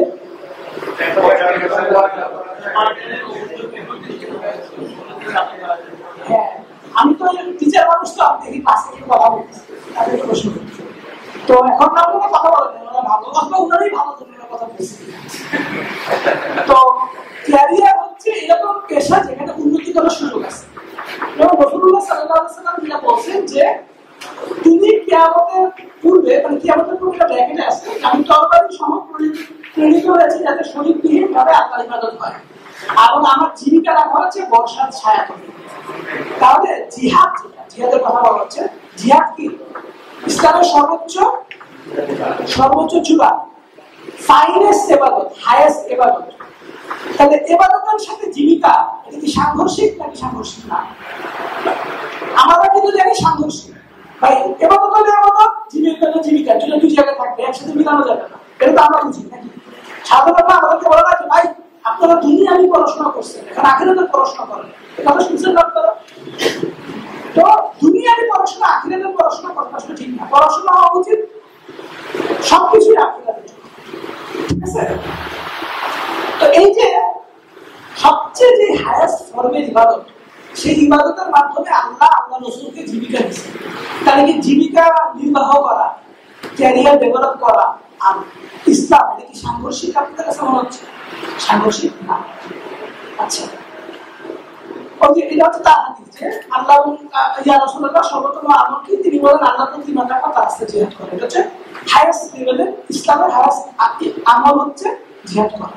তাহলে জিহাদ এবং জীবিকা যদি সাংঘর্ষিক রাসূলের ক্ষেত্রে না হয়, তাহলে আমাদের ক্ষেত্রেও কেউ যদি আর্মিতে যায়, সে যদি যুদ্ধ করে, যুদ্ধ করা শেখে, সে যদি যুদ্ধ করে, সে যদি গণিমতের মান অর্জন করে, এটা ক্যারিয়ার হিসেবে কেউ যদি আর্মিতে যায়, এটা সে যদি ইবাদত হিসেবে নেয়, এটা ইবাদত হিসেবে কাজ হবে। আর সে যদি বলে যে দেশ মাতৃকার সেবা করবো, তাহলে দেশ মাতৃকার কাছে সে আখিরাতে গিয়ে সব চাক সমস্যা হবে। দেশ মাতৃকা বলে কিছু কিছু থাকবে না, সব ফ্ল্যাট করে একদম দেওয়া হবে, তাই না? আমাদের কিন্তু দেশ কিছু থাকবে না, পাহাড়ি থাকবে না, নদীর বেলায় থাকবে না, সীমান্ত থাকার কোনো চান্স আছে? সীমানা থাকার কোনো। আচ্ছা, তাহলে ক্যারিয়ারের দর্শন যেটা হবে না, আপনারা যখন ক্যারিয়ার নিয়ে চিন্তা করবেন তখন যেটা চিন্তা করবেন না সেটা কি, সেটা আল্লাহ কোরআনে বলে দিয়েছেন যে কেউ পরকালের ফসল কামনা করে আমি তার জন্য সে ফসল বাড়িয়ে দিব, আর যে ইহকালের ফসল কামনা করে আমি তাকে কিছু দেই, আর পরকালে তার কোনো অংশ থাকবে না। তাহলে আপনারা বলেন তো যে কি আমাদের ক্যারিয়ার দর্শন কি হবে না? কি হবে না? আমাদের ক্যারিয়ারের দর্শন কি হবে না, শুধুমাত্র ইহকালীন সফলতা হবে না। যদি শুধুমাত্র কেউ ইহকাল চায় যে আমি অনেক বড় ইঞ্জিনিয়ার হবো, অনেক টাকা ইনকাম করবো, অনেক নামডাক হবে, তাহলে আল্লাহ তাকে কিছু দিবেন, পুরোটা দিবেন না, পুরোটা দিবেন না। যার যেটুকু যোগ্যতা আছে সেখান থেকে তাকে কিছু দিবেন। আর আখিরাতে কি তার কোনো ভাগ বাটোয়ারা আছে? কিছু নেই। তাহলে আসলে আমরা কি চাই আল্লাহর কাছে? এমন মানুষ আছে যারা বলে, হে আমাদের প্রভু, আপনি আমাদের এই পৃথিবীতে আমাদেরকে নিয়ামত ঐশ্বর্য দান করুন, পরকালে এদের জন্য কিছুই থাকবে না। তারা আবার যেভাবে আল্লাহ আপনারা দেখবেন যে মানুষ যখন দোয়া করে তখন কি দোয়া করে? মানুষজন যখন দোয়া করে আমার কাছে কি দোয়া করে? আচ্ছা আপনাদেরকে সহজ করে দিই, মসজিদে দোয়া চায়, কি দোয়া চায়? পরীক্ষা আছে, পরীক্ষার জন্য দোয়া চায়, আমার ছেলে পরীক্ষা দিবে, অমুক অসুস্থ আছে সেজন্য সুস্থ হয়, এগুলো নিয়ে দোয়া চায়, তাই না? কিন্তু কেউ কি কখনো এরকম করে বলছে যে আমি অনেক গুনাহগার মানুষ, ইমাম সাহেব আপনি দোয়া করেন, বা সবাইকে দোয়া করতে বলেন আল্লাহ যেন আমাকে মাফ করে দেন? এই দোয়া কি কখনো শুনছেন আপনারা? মসজিদে চাইতে শুনছেন? আপনারা দেখবেন যে আপনারা যখন চান, আমিও যখন চাই, তখন আমি একটা বিপদে পড়ছি। কারণ আমি তো প্রতিষ্ঠান চালাই, সরবর নামে একটা প্রতিষ্ঠান চালাই, তখন আমাদের বেতন দিতে হবে। কারণ আমার ফান্ডে টাকা কম আছে, আমার যে ইনকাম আছে খরচ, মানে একটা উইংয়ের কথা বলছি, যে উইংটা সরাসরি আমি দেখি। তো ধরেন এখন আমার ইনকাম খরচ হচ্ছে 2 লাখ টাকা, ইনকাম হচ্ছে আমার 1 লাখ টাকা, 1 লাখ টাকা সর আছে। তখন আমি আপনাকে কি করি? আল্লাহ আমাকে কিছু ক্লায়েন্ট দেন, কিছু কাজ দেন, আমাদের ইনকামটা আসে। আমিও দুনিয়া চাই, কিন্তু যে বলবে যে আপনার এই পৃথিবীতে আমাকে দেন, তার আখিরাতে কোনো কিছু থাকবে না। এই জন্য আমাদেরকে যে দোয়াটা করতে হবে সেটা হচ্ছে রব্বানা আতিনা ফিদ দুনিয়া হাসানাতান ওয়া ফিল আখিরাতি হাসানাতান ওয়া কিনা আযাবান নার। হে আমাদের প্রভু, আমাদের রব, আপনি আমাদেরকে পৃথিবীর মঙ্গল এবং আখিরাতের মঙ্গল দান করুন এবং আমাদেরকে জাহান্নামের আগুন থেকে রক্ষা করুন।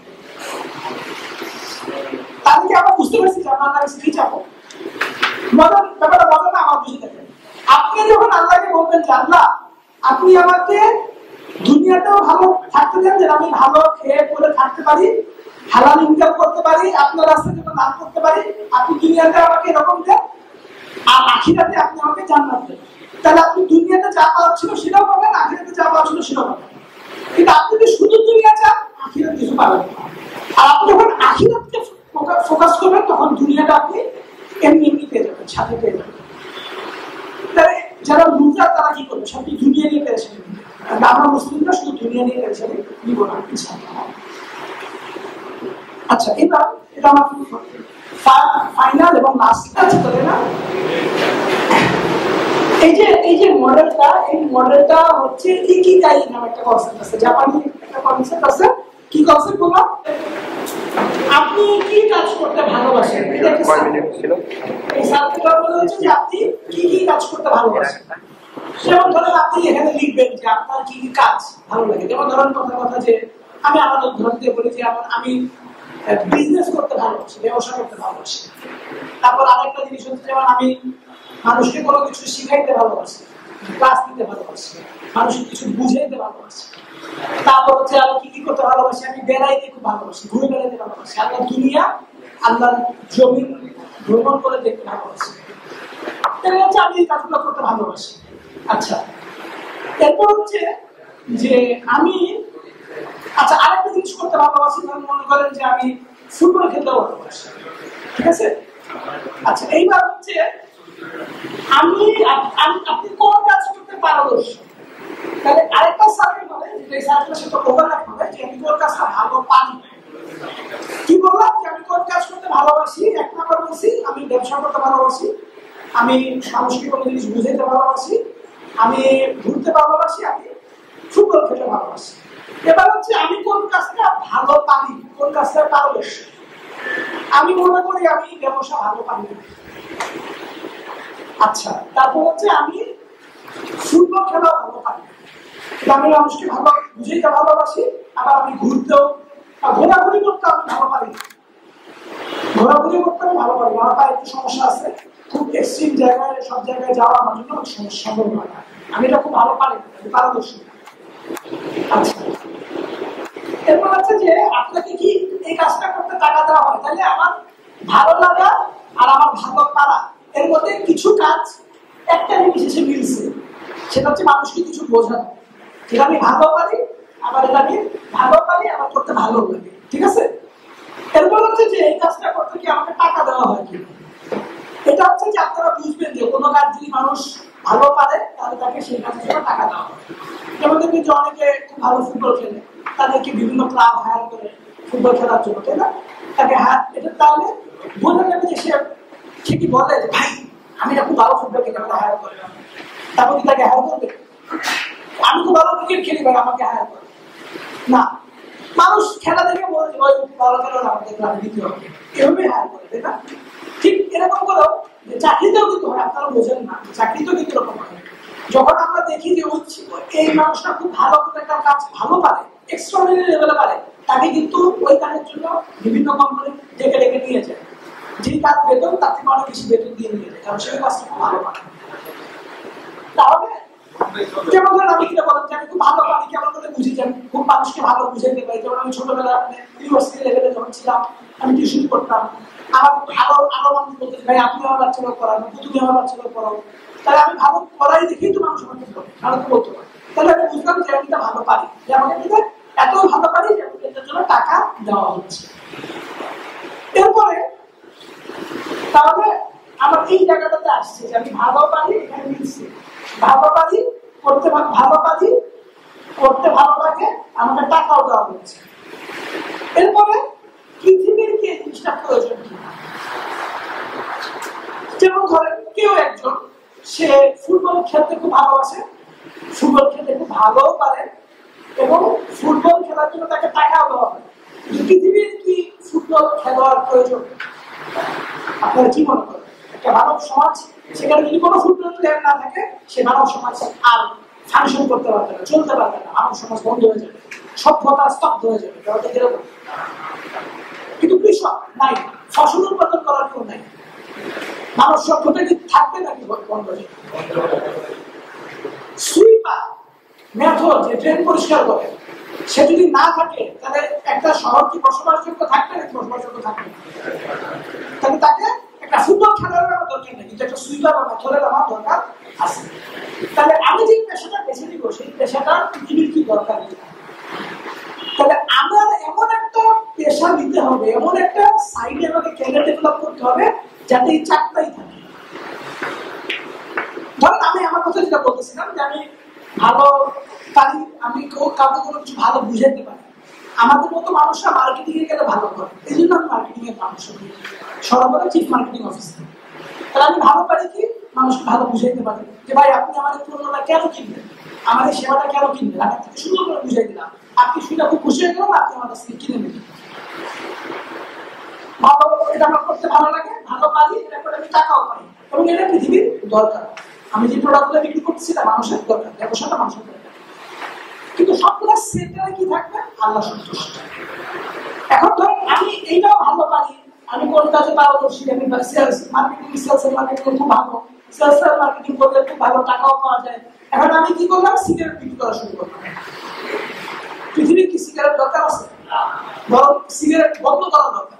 পৃথিবীর সিগারেট তো দরকার নেই, তামাক তো দরকার নেই, তামাক বন্ধ করা দরকার। তাহলে এইখানে আল্লাহ সন্তুষ্টি নাই। সিগারেট যদি আমি বিক্রি করি তাহলে সেখানে আল্লাহ সন্তুষ্টি নাই। তবে প্রত্যেকটা জিনিসের সেন্টারে কোনটাকে থাকতে হবে? আল্লাহ সন্তুষ্টি। আমি ব্যবসা করতেছি, আমি আপনাকে এক বোতল পানি বিক্রি করতেছি, এটা আমি আল্লাহকে সন্তুষ্ট করার জন্য বিক্রি করতেছি। কিভাবে? যে আমি যে এক বোতল পানি বিক্রি করতেছি আপনাকে, এটা কি আপনার পিপাসা মিটবে, আপনার কষ্ট মিটবে। পানি খাওয়ানো উত্তম ইবাদত। এবং আমি যে পানি আপনাকে বিক্রি করতেছি 10 টাকা দিয়ে কিনছি, 15 টাকা বিক্রি করছি, 5 টাকা লাভ, এই লাভ দিয়ে আমি আমার সংসার চালাবো, আমার বউ বাচ্চার খাওয়া পড়ার জোগাড় করবো, আমার বাচ্চাদের পড়াশোনার খরচ জোগাড় করবো, আমি কিছু মসজিদ মাদ্রাসায় টাকা দান করবো। এই কারণে আমি 10 টাকা জিনিসকে 5 টাকায় 15 টাকা বিক্রি করতেছি, 5 টাকা লাভ করতেছি। এই কাজটা আমি কেন করতেছি? আল্লাহকে খুশি করার জন্য। আমার সংসারও চলবে, আল্লাহ খুশি হবে ইনশাআল্লাহ। এখন আপনারা কি করবেন? আপনাদের কাজ হচ্ছে খুঁজে বের করা যে আপনি কোন কাজটা ভালো বাসেন। আপনার কাজ হচ্ছে খুঁজে বের করা কোন কাজটা আপনি ভালো পারেন। আপনার খুঁজে বের করেন। যেমন আমি বললাম যে আমি ঘুরে বেড়াতেও ভালোবাসি, আমি ঘুরে বেড়াতে ভালোবাসি, কিন্তু আমি যদি বলি যে ভাই ঘুরে বেড়াতে চাই, কক্সবাজার যাবো, আপনি কিছু টাকা দেন, আমাকে একটু টাকা দিবে। কিন্তু ধরেন কোন একজন ট্রাভেল ব্লগার যে কোন একটা জায়গায় ট্রাভেল করতে বেড়ায়, খুব সুন্দর করে সেটা নিয়ে ব্লগ লেখে, তাকে মানুষজন টাকা জানাচ্ছে, ভাই আপনি আমার হোটেলে আসবেন, থাকবেন, ঘুরে দেখবেন, আপনাকে এই জন্য আমি $10,000, এরকম ট্রাভেল ব্লগার আছে। তাহলে তার যেটা করতে ভালো লাগে এবং সে যেটা ভালো পারে এবং এটার জন্য সে টাকাও ইনকাম করে, ঠিক আছে? তাহলে এইভাবে আপনাকে খুঁজে বের করতে হবে যে 4টা জিনিস যেন একসাথে এক হয় এবং ওই পয়েন্টটাই ক্যারিয়ারের পয়েন্ট। এখন আপনি কেমনে বুঝবেন যে আপনি খুব ভালো ট্রাভেল ব্লগার হবেন? আপনি একটা বেড়াতে গেছেন, ধরেন সাজেকে বেড়াতে গেছেন, সাজেকে কিছু ছবি তুলছেন, তারপর আপনার সাজেকের অভিজ্ঞতাটা খুব সুন্দর করে আপনি ফেসবুকে লিখছেন, লোকজন আপনাকে কমেন্ট দিচ্ছে, পরে বসে খুব সুন্দর হয়েছে, তুমি আরো দেখো। আপনি আবার আরেকটা জিনিস সম্পর্কে লিখলেন, লোকজন খুব পছন্দ করছেন, তুমি আরো দেখো।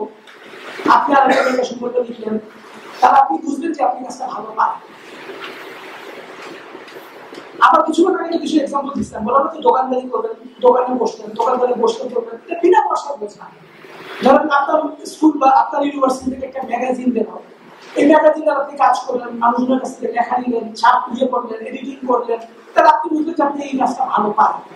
এরকম আপনারা প্রত্যেকটা জায়গায় খুঁজে বের করবেন যে কোন জায়গায় ফাউ খাইটা। মানুষ আমাকে পয়সা দিবে এরকম না, আমি ফাউ খাবো, কিন্তু আমাকে কিছু কাজ করতে দেন যাতে আমি বুঝি যে আমি কোন কাজটা ভালো পাই। পৃথিবীতে বহু মানুষ আছে জীবন চলে যায় কিন্তু সে আবিষ্কার করতে পারে না কোন কাজটা ভালো পায়। ফলে সে এমন একটা কাজ করে তার জীবনটা কাটা দেয় যে এই কাজটা সে জীবনে করতে চায়, বোরিং লাগে তার কাছে। এখানে তার কোনো উন্নতি হয় না, পেশা হিসেবে থেকে যায়। সে যেখানে ঢুকছিল সেখান থেকে সে বের হয়, খুবই বোরিং বিরক্তিকর একটা লাইফ পার করে। ওই যে বললাম যে সেলসের লোক, মার্কেটিং এর লোক যে হচ্ছে খুবই এক্সট্রোভার্ট টাইপের মানুষ, তাকে যদি আপনি অঙ্ক করতে দেন, হিসাব রাখতে দেন, সে জীবনও ভালো করবে না, তার ভালো লাগবে, সে ভালো করবে না। এই জন্য আপনারা কোন ধরনের মানুষ নিজেকে বোঝা, নিজেকে বিভিন্ন জায়গায় টেস্ট করা, এক্সপেরিমেন্ট করা, করে আপনি একটা জায়গায় ফাইনাল হবে যে আমি এইটাকে আমার ক্যারিয়ার হিসেবে, পেশা হিসেবে নিতে চাই। বোঝা গেছে? এবং উদ্দেশ্য কি থাকবে? আল্লাহ সন্তুষ্ট। আমি টাকা ইনকাম করবো, হালাল ইনকাম করবো। রাসূলুল্লাহ সাল্লাল্লাহু আলাইহি ওয়াসাল্লাম বলেছেন ফরজ ইবাদতের পরে সবচেয়ে বড় ফরজ কি? হালাল উপার্জন করা। রাসূল, আমরা আমাদের মুসলিম ব্যবসায়ীরা পৃথিবীর বহু জায়গায় ইসলাম প্রচার করছে। আল্লাহ সন্তুষ্টির জন্য কোনো একটা জায়গায় গেছেন, ব্যবসা করছেন, টাকা ইনকাম করছেন, মানুষ ইসলামও শিখে দিয়ে আসছে। সুতরাং আমরা চাই করি সবসময় আমাদের মাথার পিছনে থাকবে কি আমি যে কাজটা করছি এটা থেকে আল্লাহ সন্তুষ্ট কিনা। যদি সন্তুষ্ট না হয় তাহলে আমি কেমন করে এই কাজটার মাধ্যমে আল্লাহকে সন্তুষ্ট করতে পারি। ঠিক আছে? আরেকটা জিনিস শিখাই দিই আপনাদেরকে, সেটা হচ্ছে decision making process. Islamic decision making process কেউ জানেন? ইসলামিক ডিসিশন মেকিং প্রসেস কি? হ্যাঁ,